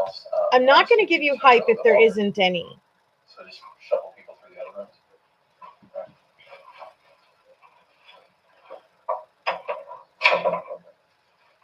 I feel Look at that picture.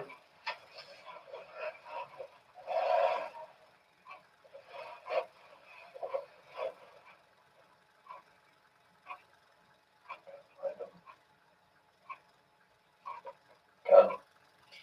As he's looking at pictures and videos of his little girls and family that he annihilated, you know. So let's look at those shoes, even though they were winter shoes. they were what? Winter shoes. Those are her boots, aren't they? Shannon's gonna sell them off to like that Facebook marketplace, and she had them on the windowsill there. And when we got back from North Carolina, SASSY saw them sitting over there, and she proceeded to take them back and wear them every day since they got back. No matter if it was 100 degrees outside or what, she loved those shoes. She always loves those shoes. And Bella, she always wore some flip flops. She always will. She's just like, she loves that dress. She loves those flip flops. Cece loves that dress. Twice the buttons on the back. Is CC short for something? Celeste. Celeste. Bella and Celeste. Mm-hmm. Tell me about it. You can see Celeste. She's Rampage. She's always the one that's just gung ho. She's always the one that's just like, she's either go or sleep. She's always the one growling. She's always been, she's a tiger.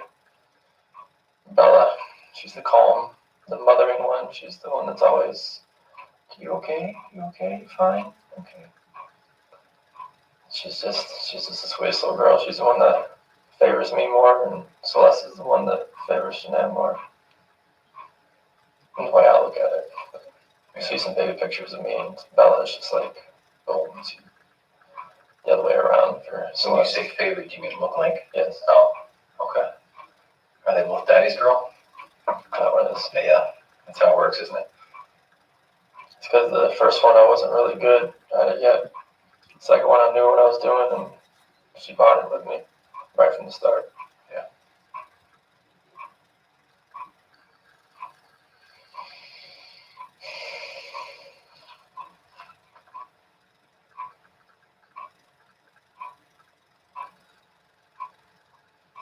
I remember when they wore that dress. She just wore that dress not too long ago. I unbuttoned the back of it so I could get her pajamas on. She's like, no, Daddy, button. I got button. I got button. And Bella loves those spaghetti strap dresses. She likes long dresses. She was the girly girl. Always. Cece is just like, I always like tried to put her in a Supergirl t-shirt, and she loved it. Every time.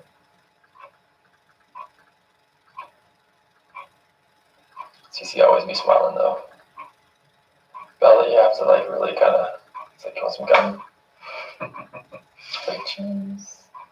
If you said you want some gum, she would have been looking in this picture.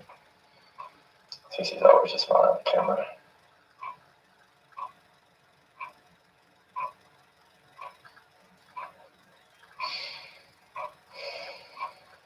I'm gonna find him, right? I need your help.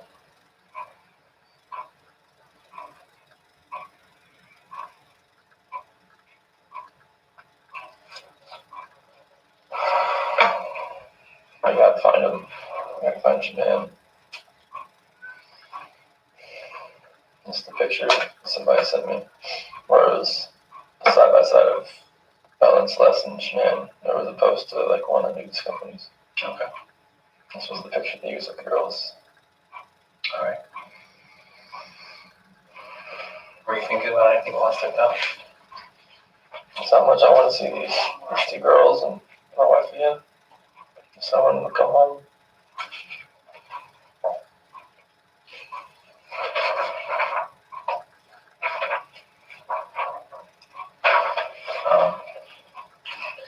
I mentioned that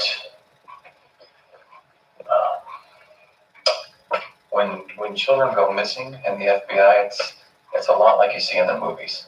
Okay. We like to get every single one of our resources. We like to call every agent and wake them up out of bed, call them back from vacation. We just really like to put a full force in. Mm-hmm. Is that something that you're comfortable supporting? Yeah. Okay. That means that I want to have as many eyes, as many hands, as many investigators, as many evidence people as we can possibly get looking at your house. Okay. Can we do that right this minute? Don't take. Okay. I'll stay out of the way if you want. Okay. That's usually best. For you, for us, for everyone. Okay. Just want me to go stay at my friend's house then? Is that an option? Yeah, I'm not sure if they're still outside. Okay, sure enough. All right. I'll have the phone. Oh, I forgot to ask about your phone. Yeah, so I'll have to say I had signal there anyways. Okay. But concrete block. So what I might do then is in, I don't know, 5-10 minutes, I might just step out for a very quick break and just say, guys, let's go in that house right now. 2385. You did tell me that, and I did write it. The garage is 2385? The front door. The front door, 2385, and that latch or whatever is not going to get in our way? Okay. It should be unlatched. Okay, good. All right.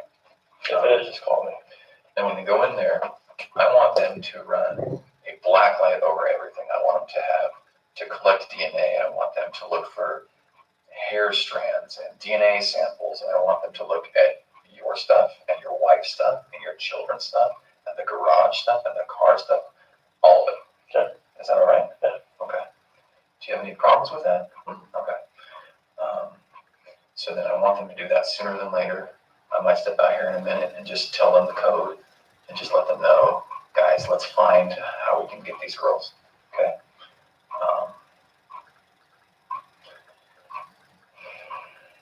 Can we keep talking about some complicated things? Sure. Some things that are going to make you uncomfortable? Yeah, that's not okay. And I think you know why I have to ask them. Okay. And it's a hard job. It's a hard job. It is a hard job. And I'm going to ask you one thing, and you're going to give me an answer, and I'm going to ask it just a slight bit different, and you're going to give me an answer, and then about 10 iterations of this, you might get annoyed, but I do that to make sure that we understand each other. Okay, is that all right? Yeah. Okay. So we have your daughters who are missing. We have your wives who's missing. Okay, and that's the most important thing right now. Okay. Do you agree with that? Yes. Okay. So you've done very good in talking to me about this really hard conversation you guys had. Okay. Very good. That's sometimes hard. And I understand why sometimes someone in your position says, doesn't want to tell me about that. Because please go help me find my kids, and you don't need to know about my marriage argument. Okay. So I got to say, you've done very good at that. And I need you to keep doing that. So I need to ask you about your marriage and infidelity. Okay. Okay. Tell me about it. I have never cheated on my wife. Okay. And I fully suspect she has never done that to me. Oh, okay. Like, she's always been a trustworthy person. I've always been a trustworthy person. I fully expect if we ever thought about straying another way, that we would tell each other before it happened. I think that sounds ridiculous. Okay. Because in the history of the earth, nobody ever does that. Okay. I just that's what I would like to think. Okay. I know mistakes happen. Right? Sure. Yeah. But that's what in my head, that's what I would think would happen. I would hope would happen. Okay. But now, even though I think that sounds ridiculous, if I was in your shoes, I'd say the exact same thing. And I believe that. Okay. But I kind of don't. And you can imagine in my job, I meet all kinds of people. And you can imagine that there are people who have Saturdays with their girlfriends and Sundays with their wives. Okay. Right? And they consider themselves to be very virtuous people. Okay. So, with that in mind, I don't care if there's been anything in your relationship. I just don't. And I'm not going to tell the news, and I'm not going to tell anyone, but I do need to know. So, is there anyone that you think that maybe your wife got close with? If she did, it was very secret then if that was the case, because I had no inkling at all. No, okay. It wasn't even a suspicion. Okay, not one guy. Or girl. If that was the case, I didn't have one suspicion about it. If it happened, it wasn't even I wasn't aware. Nothing. There was no clue. There was no texting with the phone back or I walk in and swipe type thing. I didn't have any of that. Okay. No perfume when she's going out with the girls. She always smoked. She always sprays something. You know what I mean? Yeah, I know. It wasn't perfume. like that 1 in a million perfume or something like that. All right. No late nights that surprised you. No. Okay. Now let's talk about you. Okay. On your end, I gotta ask, what's her name? I don't have another one. You sure? I'm sure. Okay. Would you tell me if you did? Yes. Okay. So, again, highly trained investigator over here, right? I see pictures of you from a few years ago, and I see you standing before me now. Okay. You've gotten pretty fit. Okay. You can imagine when guys start cheating or want to cheat, that's what happens. Yes. So tell me about it. I did not cheat on my wife. Okay. Now Thrive helped me. I went from 245 pounds to about 245. I was 245 pounds. You look great, man. Thank you. And I'm 185, 180 right now. And I've been eating cleaner, just trying to the last little bit. Thrive has helped me a lot, but to maintain it and try to eat cleaner has really helped me as well. Okay.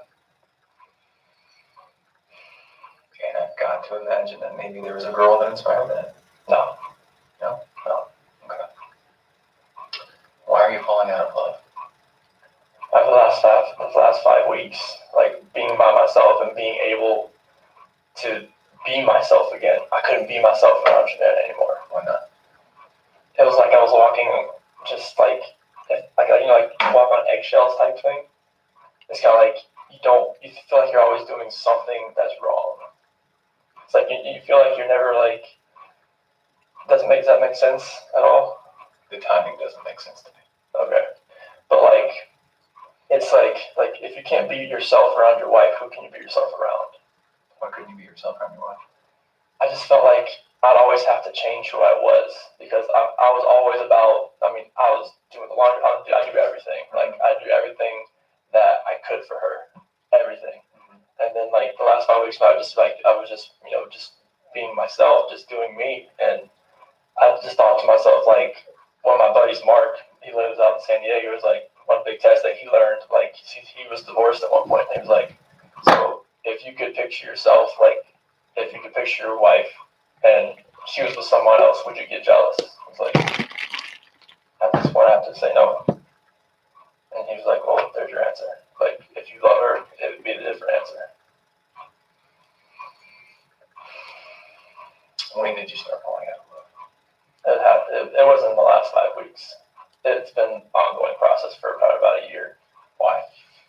I just felt like everything that we had when we first started dating and we met in 2010, everything, your new relationship, spark, everything's hot, everything's great. Get married, everything's still great. And then, like, people just fall out of love. And that's where I was. Like, I just felt like over the last year, I thought that, like, okay, maybe this is just like a phase. Maybe it's, this is what happened. Like, you've been with somebody so long. Maybe, like, the spark isn't there, just reunited somehow, some way. But, our conversations weren't the same. Like, when we were apart, like, everything was just, like, short. And it was just, like, nothing felt right anymore. The disconnection was there, and it just never felt right anymore. But why? It wasn't there. Like, I just didn't feel it. Like, it was like I didn't have that passion anymore. Why not?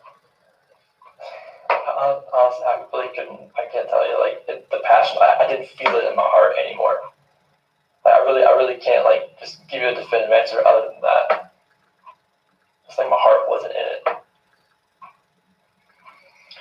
I gotta tell you, that sounds like a load of horseshit. I know. What about the girls? Bella and Celeste are the light of my life. I'd do anything for those girls. I'd step in front of a bullet, step in front of a train for those girls.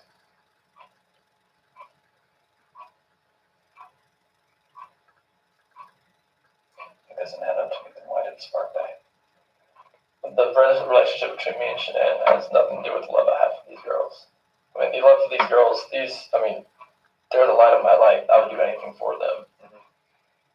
But me and Shanann talked about, like, if we separated or if we stay together, like, what's best for the kids? Like, do we stay together for the kids? You look it up, it doesn't work that way. Like, it might cause more issues for the kids later on down the road with their psyche or personality or something. They know when they get older, they see, like, well, mom and dad don't sleep in the same room anymore, like, what's going on, type thing. Okay.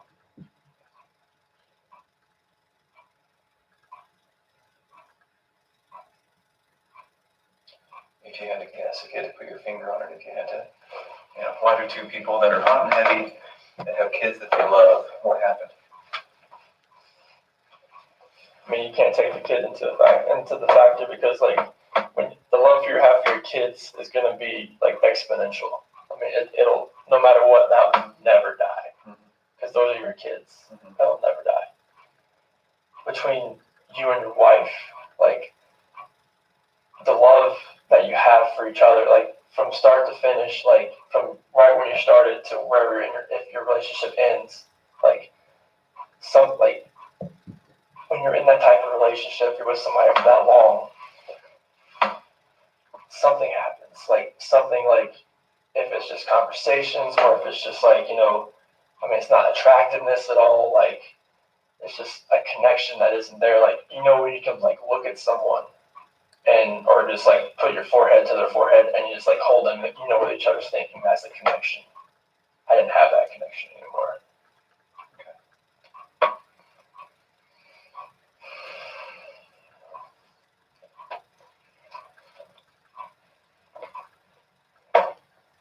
What do I do to help you walk out of this room and not look like the person who's responsible?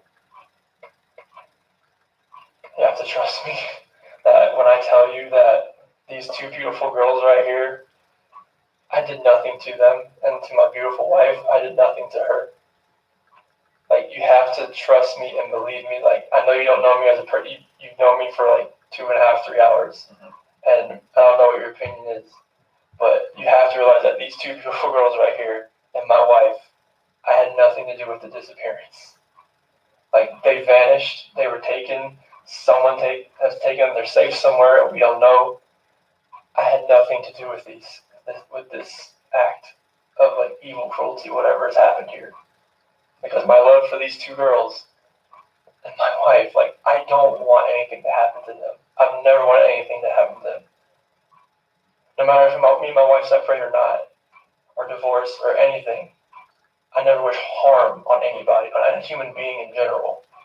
Okay. Like, just seeing that picture, like, I need them. I want them just to run through that front door and just grab me, or just tackle me, knock me to the floor, bust my head. I don't care.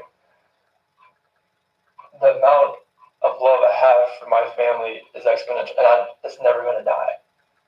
And I want them back. Okay. I have to have them back.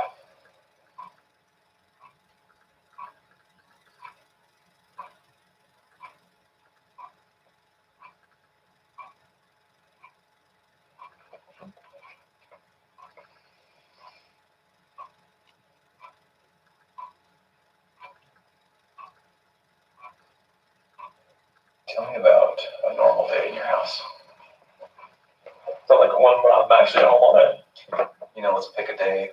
Okay, 2 months ago. Let's get started. Let's pick a school day. A school day. Okay. So, well, I'm usually at work. Okay. So usually So their lives and your lives. Okay. So school day. So I'll get up about 4 o'clock. I'll go down, work out for maybe about an hour or so. At your house? Yeah, there's a weight bench in the basement. Okay. So get done with that, come back upstairs, probably about 5 o'clock. I'll eat some breakfast, make some eggs, cottage cheese or something like that. Everybody's still sleeping. I'll make the girls milk. I'll make Cece's milk. I'll bring it upstairs. Bella's usually kind of iffy on milk in the morning, so I just fill up the water bottles, put it in the refrigerator. Make sure the backpacks have change clothes, their hat, and if it's like a water day or something, make sure they have water shoes in there. Make sure they have sunscreen. Make sure that all that in their backpacks. Change clothes for what? In case they have an accident. Oh, okay. Because they're little. Yeah. Okay. And not much Bella, but Celeste. Sure. And make sure they have their little blankies whenever they go nap. Okay. They have all that with them. I have that all laid out, and I go to work. So the kids dictate when Shanann wakes up, and usually it's Bella. She'll come in there, lay in the bed with her, and then Celeste, she'll wake up. She'll come in and lay in the bed with her, and they'll watch cartoons for a little while at least. Mm-hmm. And probably about 6:30, they'll get up. She'll probably be in the bathtub at this point in time while they're watching, because Celeste has her milk at that point in time when she's just chilling in the bed. Okay. Shanann's getting ready. She'd probably take a shower, put makeup on, all that kind of stuff, and then takes the kids over into their rooms, gets them dressed out of their pajamas, and Bella has a school uniform. Cece didn't have one yet, so get them dressed, go downstairs, have breakfast. Cece will probably have cereal. Bella probably some like cinnamon toast. Have that. They might have a little snack on the way to school, maybe some dry cereal or something. Put them in the cars and go to school. And then they'll stay at school usually until about 4 o'clock, 4:30. I'll usually be home by then. I can go pick them up. I go in there, sign them out, get them in the car, drive back. They'll be screaming the whole way because they want mommy. Because that's what they do after a long day of school. And get home. Shannon will have something for the girls, being whatever they want. It might be pizza. Sometimes they want French fries. Sometimes they want chicken nuggets. Sometimes kielbasa. Just whatever. Most times they have butter noodles. They love that. Okay. So wash their hands, sit them at the table, and they'll eat their dinner. And then usually go upstairs, take a shower with them, get them all washed up, get dry out, get some lotion, get the pajamas on, back downstairs, have a little nighttime snack. They'll pick it, Cheez-Its, a wafer or something like that.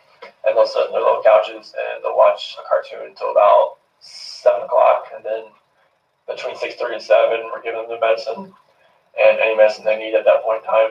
If one of them has fever or whatever else. And then brush your teeth upstairs. Cece gets an overnight diaper. Bella doesn't.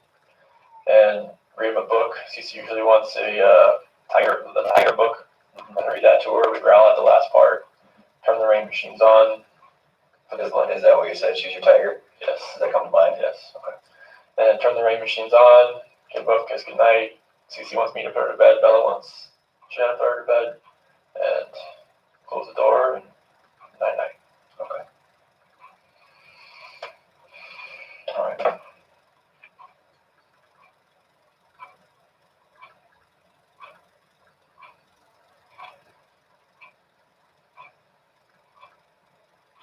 Can we talk a little bit about the morning that they disappeared?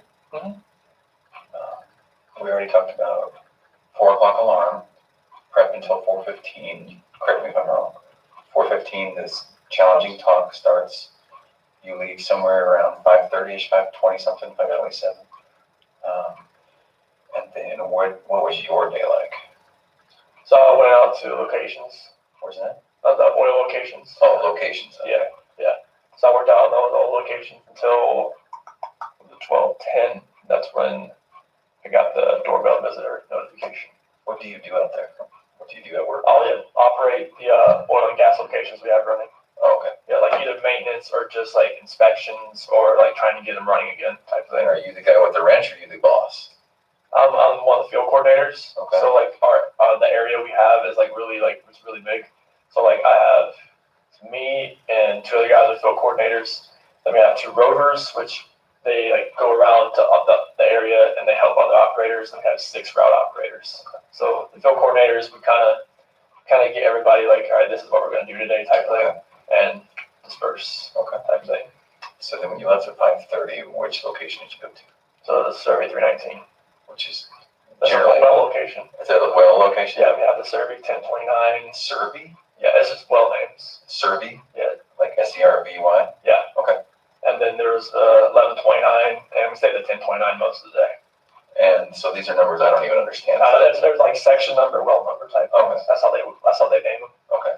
So then it might be that, God forbid, 2 weeks from now, we're still looking for them. And it's going to be very important that all of this can jar your memory, right? Yeah. So I'm taking notes. To survey what? So we have the 1129. Where'd you go first? The 319. 319. Where and what crossroads would that be? It's out in the ranch. Oh, okay. Yeah. Survey 319. Yeah. How long were we at Survey 319?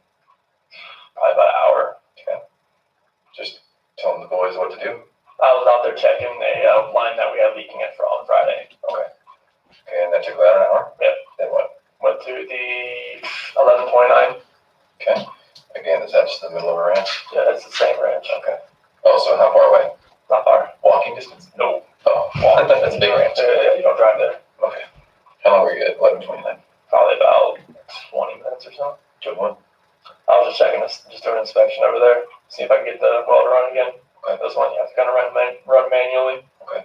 And then where? The 1029. We were there most of the rest of the day. Doing what?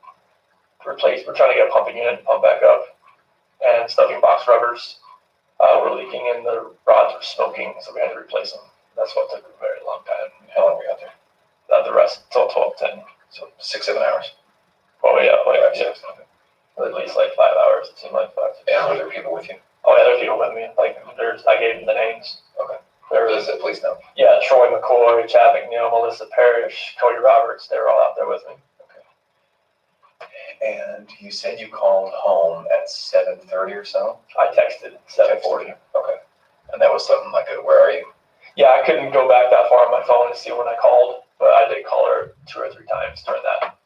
And why then? Was that a better part of the day for you to text? Yeah, because like I was at that point in time, like I was actually trying to call my foreman and everything else, just to talk to him, so tell him what I found, and it kept just like it wouldn't ring out there. What you found? What do you mean? No, not the line that was leaking. Okay. Yeah, like we had a bypass line, back pressure line that was tied to a down come line to a oil tank, and it was leaking on the ground. Okay.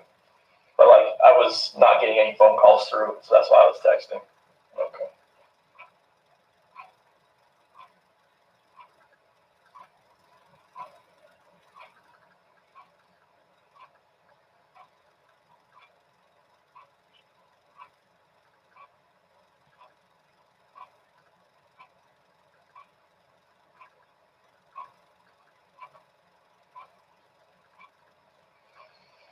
Okay.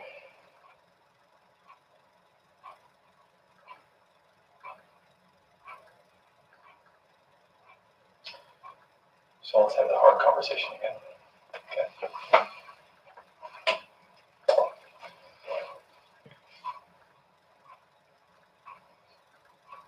How old are they? 4 and 3.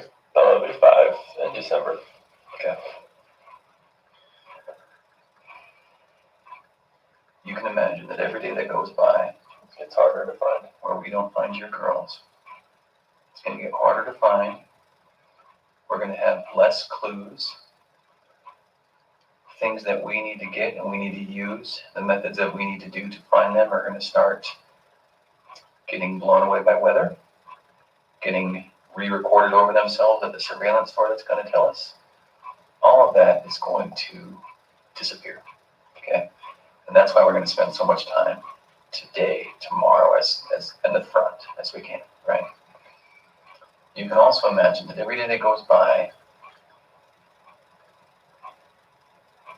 we're going to be looking for the man who did this, okay? And you can imagine that we're going to include you as that man.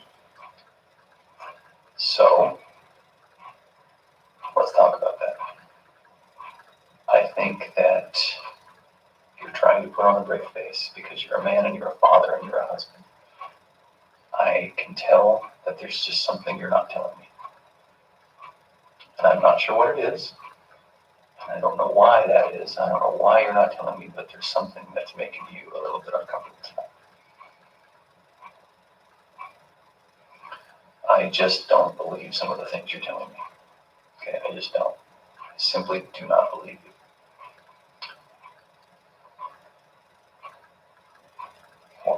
What makes you think?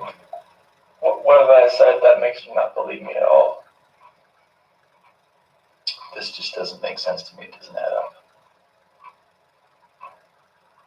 So can we talk about two Chris's?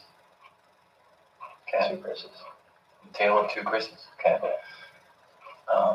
And you need to help me know which Chris I'm looking at today and which Chris you really are. So Chris number one is right here, right? And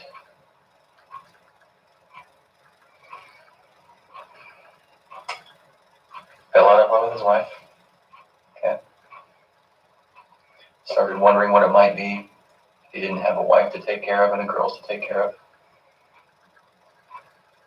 Spent some time alone, liked that time alone, came home, may or may not have had a conversation about how to get out of this marriage or how to fix it, but probably how to get out of it. Is looking at a bachelor pad in Brighton and did something terrible to his wife and kids. And that may have been an accident. And I think it was an accident. That's not the Chris you're looking at right now.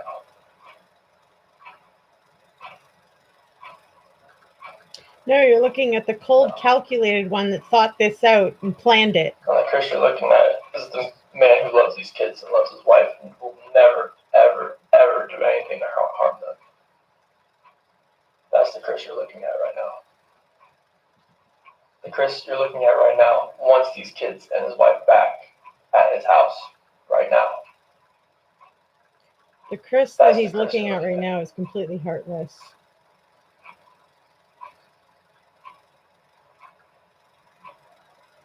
Why didn't you call 911? Because he did it, right? I think you knew what was wrong. I did not know what was wrong, sir. I promise you that.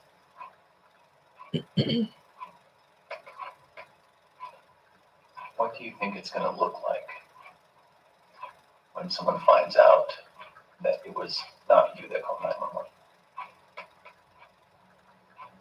Everybody's going to have their own perception about what's going on here. But I know my wife. I know that sometimes she doesn't text me back. I know that happens. I've been that. It's happened multiple times throughout many days. If she's busy with work, it doesn't happen. That's why it didn't register for me that day. We're back to his tale of two Chris's, Chris. Okay. There's a Chris who cares. I care. I promise. Tell me about the call to your daycare. To the Primrose, I called them to see if the girls were there. They said they weren't there. Okay. I told them since they weren't there, just put them back on the waiting list. That's not what you told me. I told them that we were going to sell the house. Or we could put it on the market, but probably won't be in the area anymore. That's two different things, Chris. Well, I wanted them to be back I put them on the waiting list since they weren't there. Why weren't they there? I don't know. Where were they going to go? They went Shanann took them to a friend's house. Why wouldn't they go to daycare? I'm not sure. Honestly, sir, I am not sure.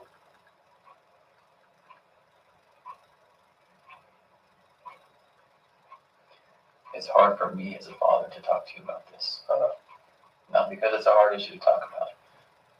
It's because I'm worried about your daughters under your care. You shouldn't have to worry about them under my care. Okay. I watched them all weekend. I went to a pool party at Jeremy Lindstrom's house. Like, I love those kids with all my heart. And nothing in this world would ever make me do anything to these kids or my wife. When you walk out of this room, there's nothing I can say to a room full of police officers that's wanting to convince them that you have nothing to do with this. I know. You know what they think. I know all that. Yeah. Here's a guy who didn't call 911, who woke his wife up at a ridiculous hour because he was so guilty about something that he had to get it off his chest and say, I don't love you anymore, I'm leaving you. That didn't go well. Okay, so what happened? She told me she wanted me to wake her up before I left. That's why I didn't just wake her up, like, just to tell her this. Like, I woke her up. That's what she wanted to do, and we talked. Like, usually at 4 a.m., I wake up, I go down and work out. This day, I wanted to talk to her about this.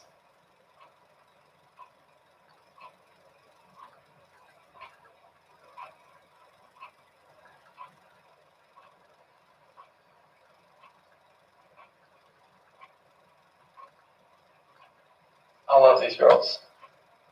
I love these girls so much. And this picture right here, Celeste and Bella, those are my life. I helped make those kids. There's nothing in my life that means more to me than these kids. Nothing. Kids, that's your life. That's your lifeline. That's everything. Like, you make kids, they come first before anything. Kids, spouse, family. That's what it's always been.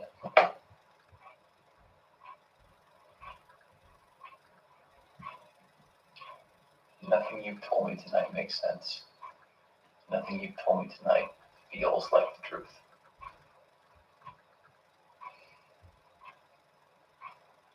Can we start over? Sure.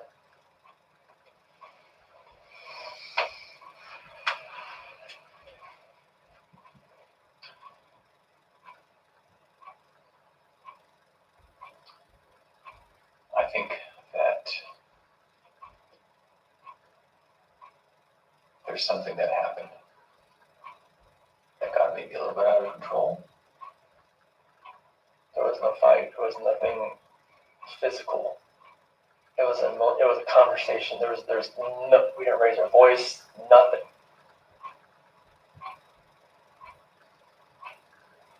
I promised you that, sir. There was nothing physical with this conversation. What was the last thing you saw about your daughters? Nothing I saw. Like, when I left, What did it look like? saw him in the monitor as it was switching back and forth. What's the last thing you saw with your wife? She was laying back in bed as I was walking out the bedroom door. Okay.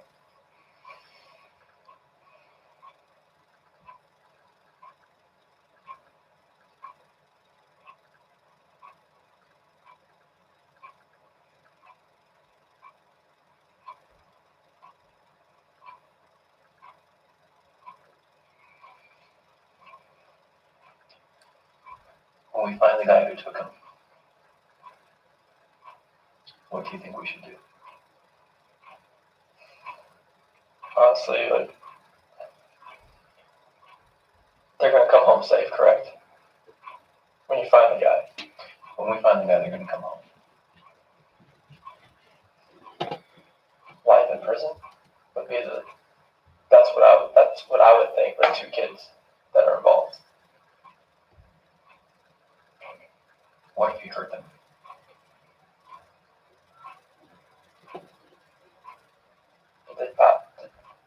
I'm not sure if like that penalty is even used. Is it used in Colorado? I'm not sure what is the death penalty.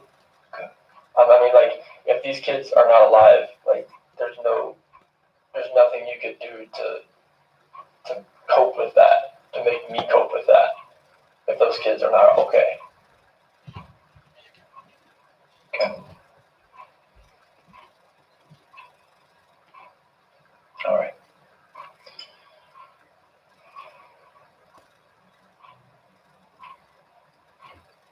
What was your plan after you guys separated?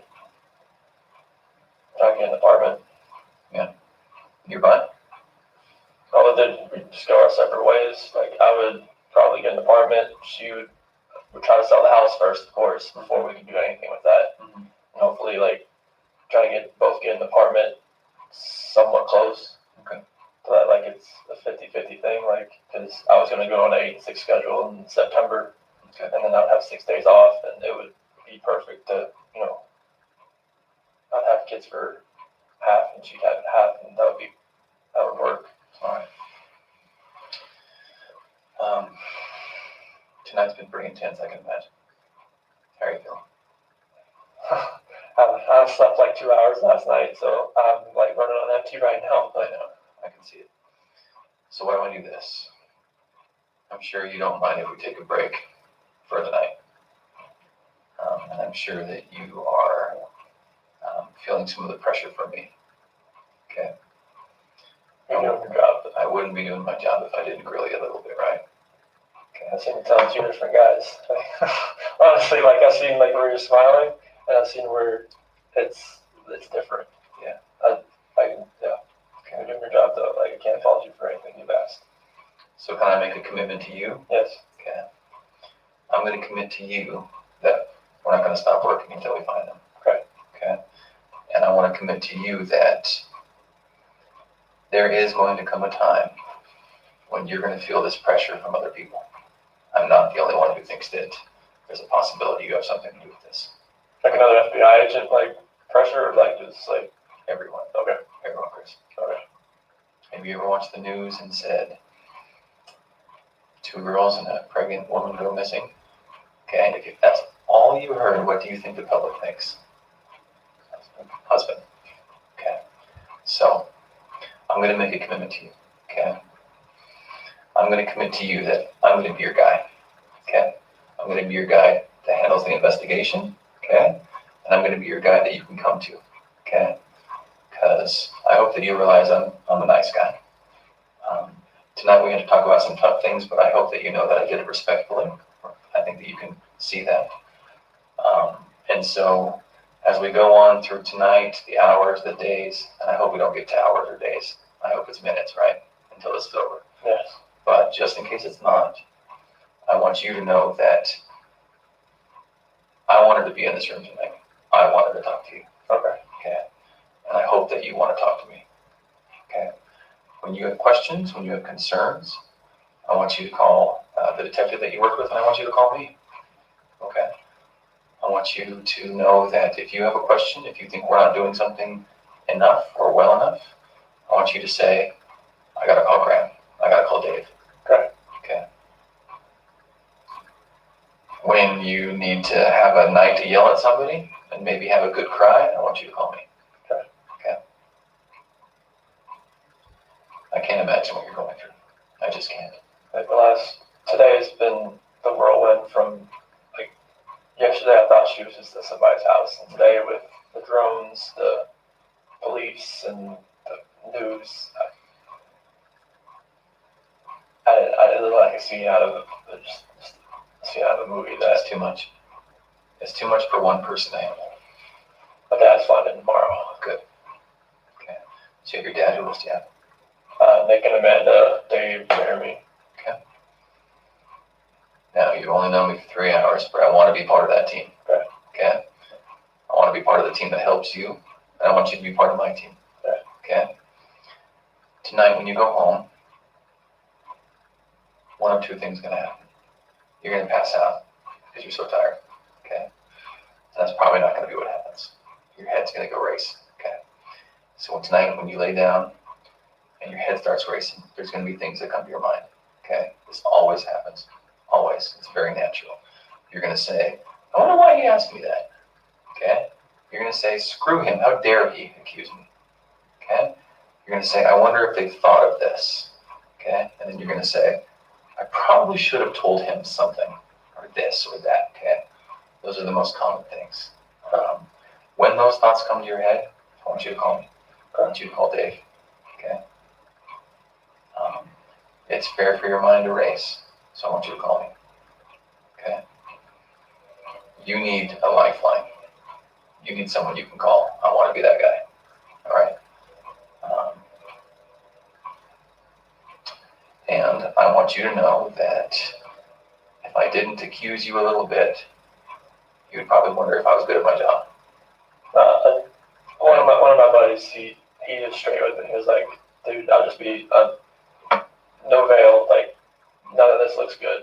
So it's like he's like, I'm not gonna accuse anybody, but like I'm not gonna be like, he has his wife and their friends. It's like they won't talk to you right now. I'm like, I don't know. So we have this Chris, right? Okay, let's talk about the other Chris. He's right here, okay? I can see that you're a good man, right? You don't have beautiful daughters with good clothing that look well fed, right? Children that are unhappy don't smile like this, okay? But those are beautiful kids. Those kids have a good dad, and I know it. Just see a picture. It's on my phone. Yeah. It's a better one, but it's just, I'll show it too. But Those kids have a good dad. Good dad that feeds them and that loves them. I was very impressed when I asked you how their day was about how involved you are. Okay. see me on the weekend. A lot of dads don't get second pairs of clothes and cook eggs and give them snacks at night. You know, a lot of men, that's woman's work, right? I like to get involved. But you're not that kind of guy. Okay. So, Chris, can you just look at me for 1 second? If there is something that happened, it's okay. It really is. Okay. If something that happened with these girls, if there was an accident, if there's something you're afraid to tell me, it's okay. Okay. If there's something that happened with your wife, it's okay. Okay. You can always tell me. And if you want to talk 15 minutes after you leave, I'll answer the phone. If you want to talk in the middle of the morning, I'll answer the phone. Okay. What I want to happen is, if that's what happened, if there was something that got out of hand, if there's something you know, I want you to go home and I want you to know that I'm the guy you can talk to, okay, who's not going to judge you. I have kids. Sometimes I joke with my wife, I just need 2 weeks alone, you know? Like when you told me about your 4 to 5 weeks alone, I was like, wow, that sounds like a slice of heaven, right? Sometimes it's a bit much. Okay, so let's do this. We're going to take a little break. I'm going to help organize the search of your house tonight. Okay. Okay. I still want to do that. Okay. I was just gonna go to my friend's house and get out of your way. Okay. Now, hopefully they get still awake. I can't tell you that we have to do it. Okay. If you want, if like you said, it rained tonight. Yeah. Like hard. Like it blew 4 trash cans in my yard. Let's get on it, right? Like it's whatever's there is there, and I want it found. I want to do that. I want to talk to you again tomorrow. Okay. Okay. I want you to get a good night's sleep and a good breakfast and a good workout, whatever you got to do, whatever your routine is. My dad flies in the morning about like 8 or 9. Okay. So what time should we plan on doing that? Can I get him back home first and then come here? Of course. Okay. And listen, of course, have a good time, get settled in. So what time is he flying? He should be here around 8 or 9.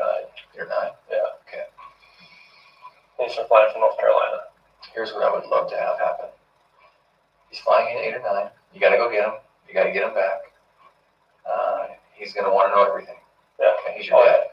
Okay. He's called me like 10 times today. That's going to take forever. And he's going to have questions and comments and concerns. Okay. I would love for you and me as a team to talk tomorrow, to do a polygraph tomorrow, and move past all of it. Okay? Move past me wondering about Chris, me about wondering which Chris I'm talking to. I want to move past it. I just want to get it behind us. Okay? And then our talks are going to be a lot more comfortable than they were tonight. So can we say that tomorrow at 11 o'clock, we can do a polygraph? Here. Okay? And there might be little tweaks. It might be at a different office at this. We're not going to try to rock your world too much. We know what you're going through. Okay? I want to get that done. I want to just move past it. Okay? Can we do that? 11 o'clock? Okay. Do you have any questions for me? No, like, I have your phone number. Yeah. So that, like, if his flight does get delayed, I can call you. Yeah, absolutely. You have Dave's, right? Yes.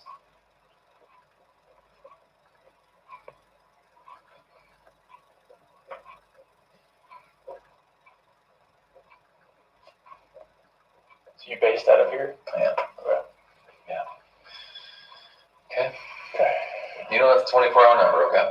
Okay. Let's make that happen tomorrow. Okay. One of the things that makes us wonder about which Chris again is when you don't answer the phone. Okay. So if I call you, I get it. You're on the phone. You're with your dad. You're the drive-through. You know, whatever it is. I get it. Okay. If you go a whole day without calling me back, Oh no, that's not gonna happen. can we promise each other we'll answer the phone? Yeah, like I'm not going a day. Like if I'm with my dad or like I have other calls coming in, like I'm getting back to you. There's no Okay. Your dad's coming tomorrow. Were you guys planning on staying here? Oh yeah, like he's gonna stay at my house. Like Okay. that was the thing. Like I don't want to be at that house by myself. Okay. That's why I'm staying with my friends tonight. Okay. Because I can't be in that house again. Like, Have you already packed for your friends tonight? I got it in my car. Okay. I was actually about almost there when Dave called me. I was like, yeah, I'll turn around. I'm sorry. No, you're good. I was like, I'd rather get this rolling right here. Sorry. All right. I hope you realize I'm someone that you can call and trust. And again, I put the screws to you, but that's because I need to. I know. Okay. You did a really good job tonight. Okay. Do you have any other questions for me? No, just Okay. we gotta find these two and my wife. I'll show you the other picture on my phone. Okay. Let me go see. She's done. Yeah. Let me go see where they are with the phone. Okay. And then we're gonna. If you're gonna go to your friend's house, then we might not include you very much at your house. Yeah, that's Okay. I'm gonna try to leave you alone for the night, but if we get somewhere, if we can't get in the house, if we find something we got to talk to you about tonight, and I can't wait. Yeah, I might call you again. Okay. All right. Anything else? just trying to find them. No. Okay. I know. I appreciate you coming in tonight. All right. Give me a few minutes. I'm trying to get it right now.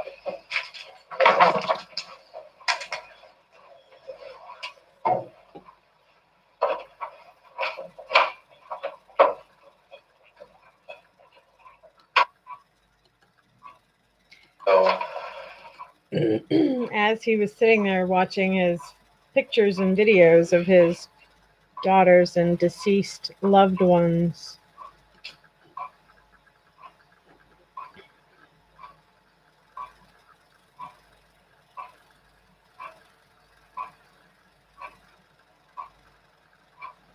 This is almost over for the night, folks. So if you enjoyed the Wicked Watts Wednesdays, smash that like button. I appreciate the support.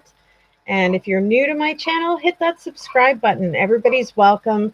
Everybody's opinion is also welcome. So please tell all your friends and family, and let's all get together on the conversation, you know? The more the merrier. Their interview's about to end, so if you want to be notified of when I post, when I'm live, when I put up a community tab post, hit the notification bell. And if you want to be notified of everything, select the all option.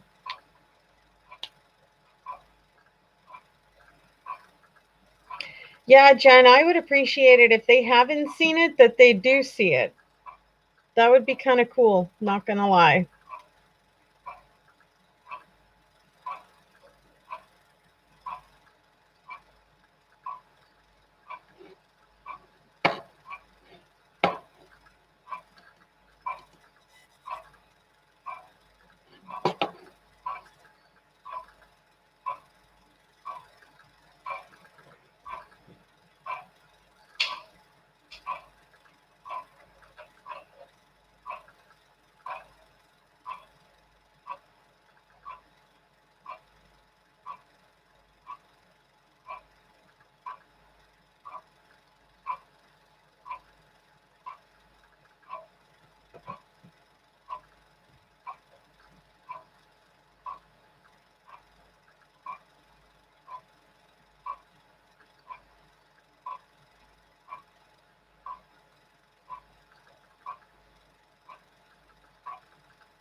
Chris Watts sure did a number on annihilating his entire family over a side piece of ass, really. Like, and there he sits behind jail bars for ever now. But literally, while he was sitting here in this moment, he's looking over photographs of his family, of his daughters, of his wife. And he barely has any emotion. He's stretching like some weight's been lifted off of him.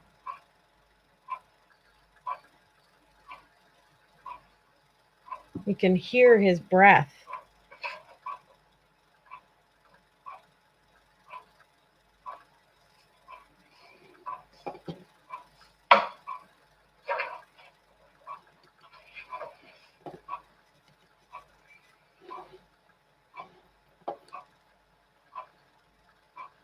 TikTok is right, girl. Let's get everything out of the way. Let's get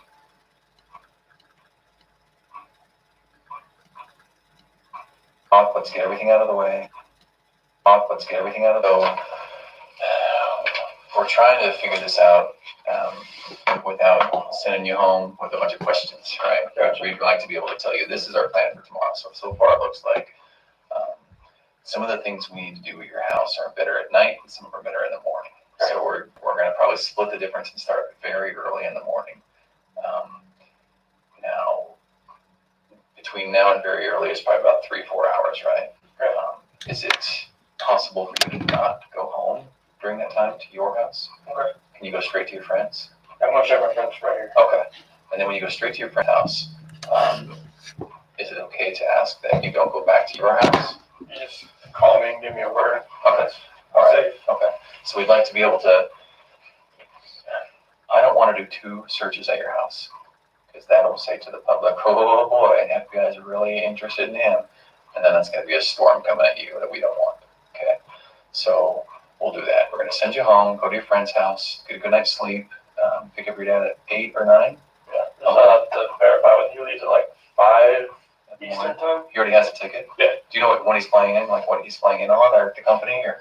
I told him to go United Airlines, it was cheaper, but I'm not sure because price kept changing on him. He bought his ticket? Yeah. Okay, what's his name?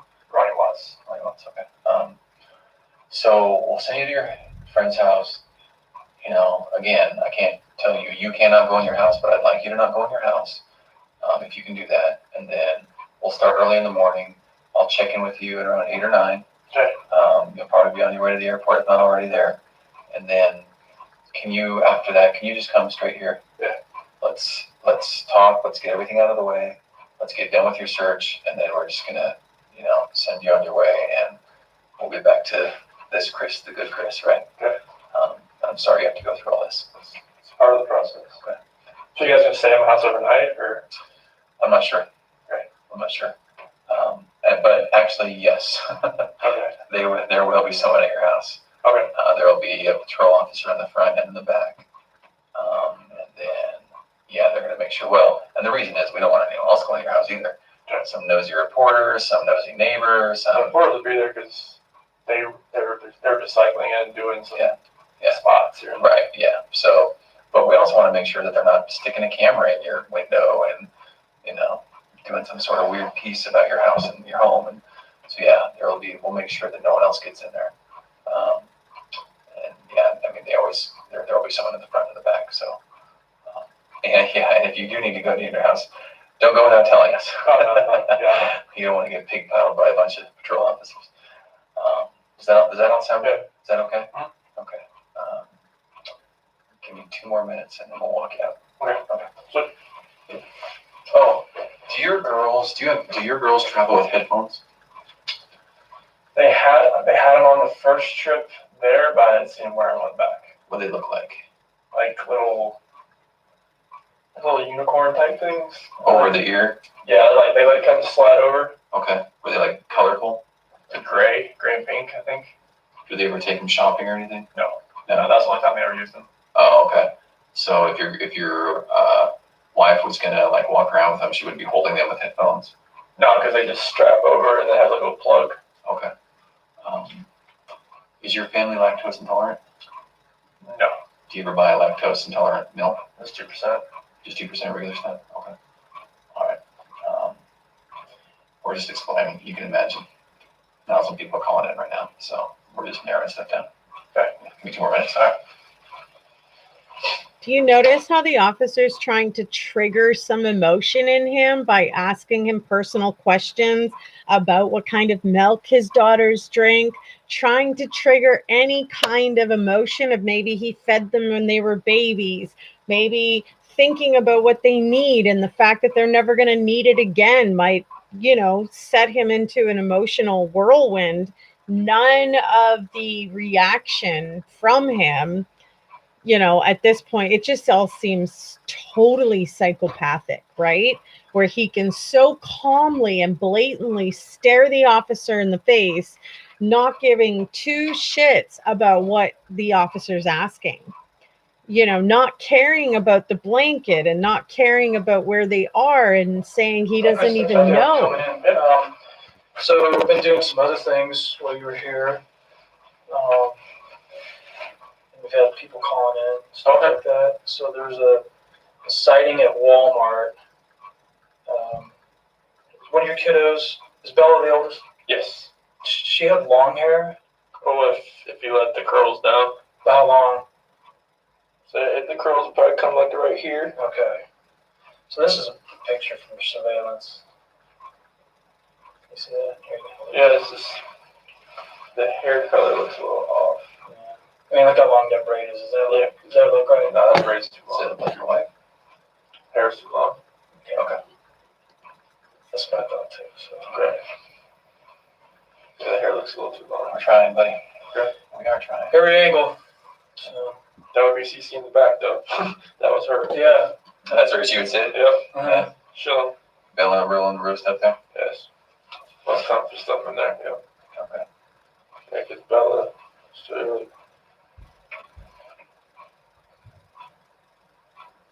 That's the picture I was talking about. And this is CC, right? Yep. And that's Bella. Yeah. Okay. Yeah. And still no emotion.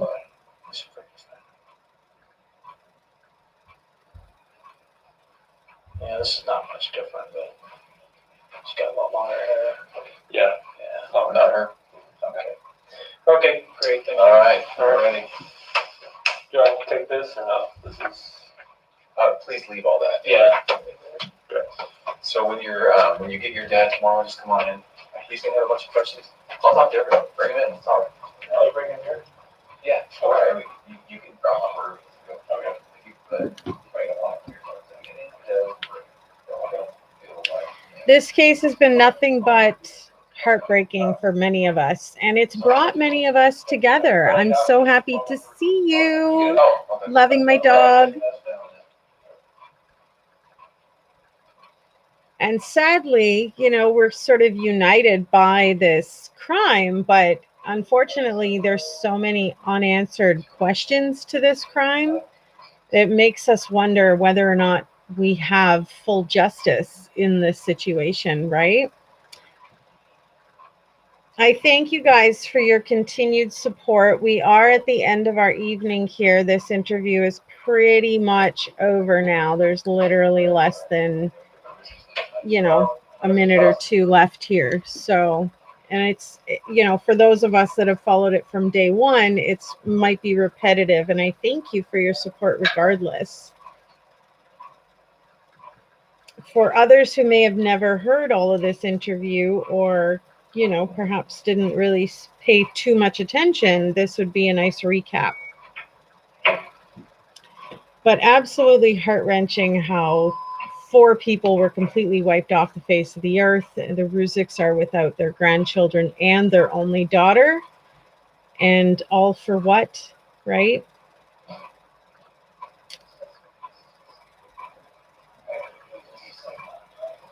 Yes, each time pick up more insight and more, perspectives and analogies get brought to the table that gives us that insight, Trying to right? say the right thing, but yeah, that's fine. Are those up? What's that? Are those up? Digital? So, interview pretty much already over. End of recording, approximately 11:06, August 14th, Tuesday, 11:06 p.m. Done. This is So, definitely going to see y'all next time. Next week, we'll continue on with the Christopher Watts case files. As I stated, I very much appreciate all of your support, and I look forward to spending more time with y'all on our next live show. We will meet face-to-face Sunday, 1 p.m. Central Time, to hang out and have our chitty chat time. I will have some new information to share with y'all, a new story to share with y'all, and I hope that you guys enjoy it, and I hope to see you all there. And as I stated, we'll be right back here Wednesday for Wicked Watts. Continue opening the Weld County case files. I'm happy to have been able to have brought you the email stating that there is no more information despite what other people are saying. This email shows you guys from Weld County literally, last week, that there has been no new information released in the Christopher Watts case. And, they re-released to me the old files that we have already had. So we're just having to continue trying to plow through the crap and figure out what's all what and what's truthful and what isn't. We now know that a lot of what Christopher Watts said was completely untrue, but certainly heartbreaking nonetheless. And I wonder if we're ever going to get the full truth and nothing but the truth. I don't know. I thank you guys for being my support. I couldn't do this without y'all, for real. Much love, and I will definitely see you guys again soon for another true story with me, Sherry Wiens. It's TGIS. Thank goodness it's Sherry. Thank you guys for watching, and I appreciate your online love and support. We'll see you again soon. Bye for now.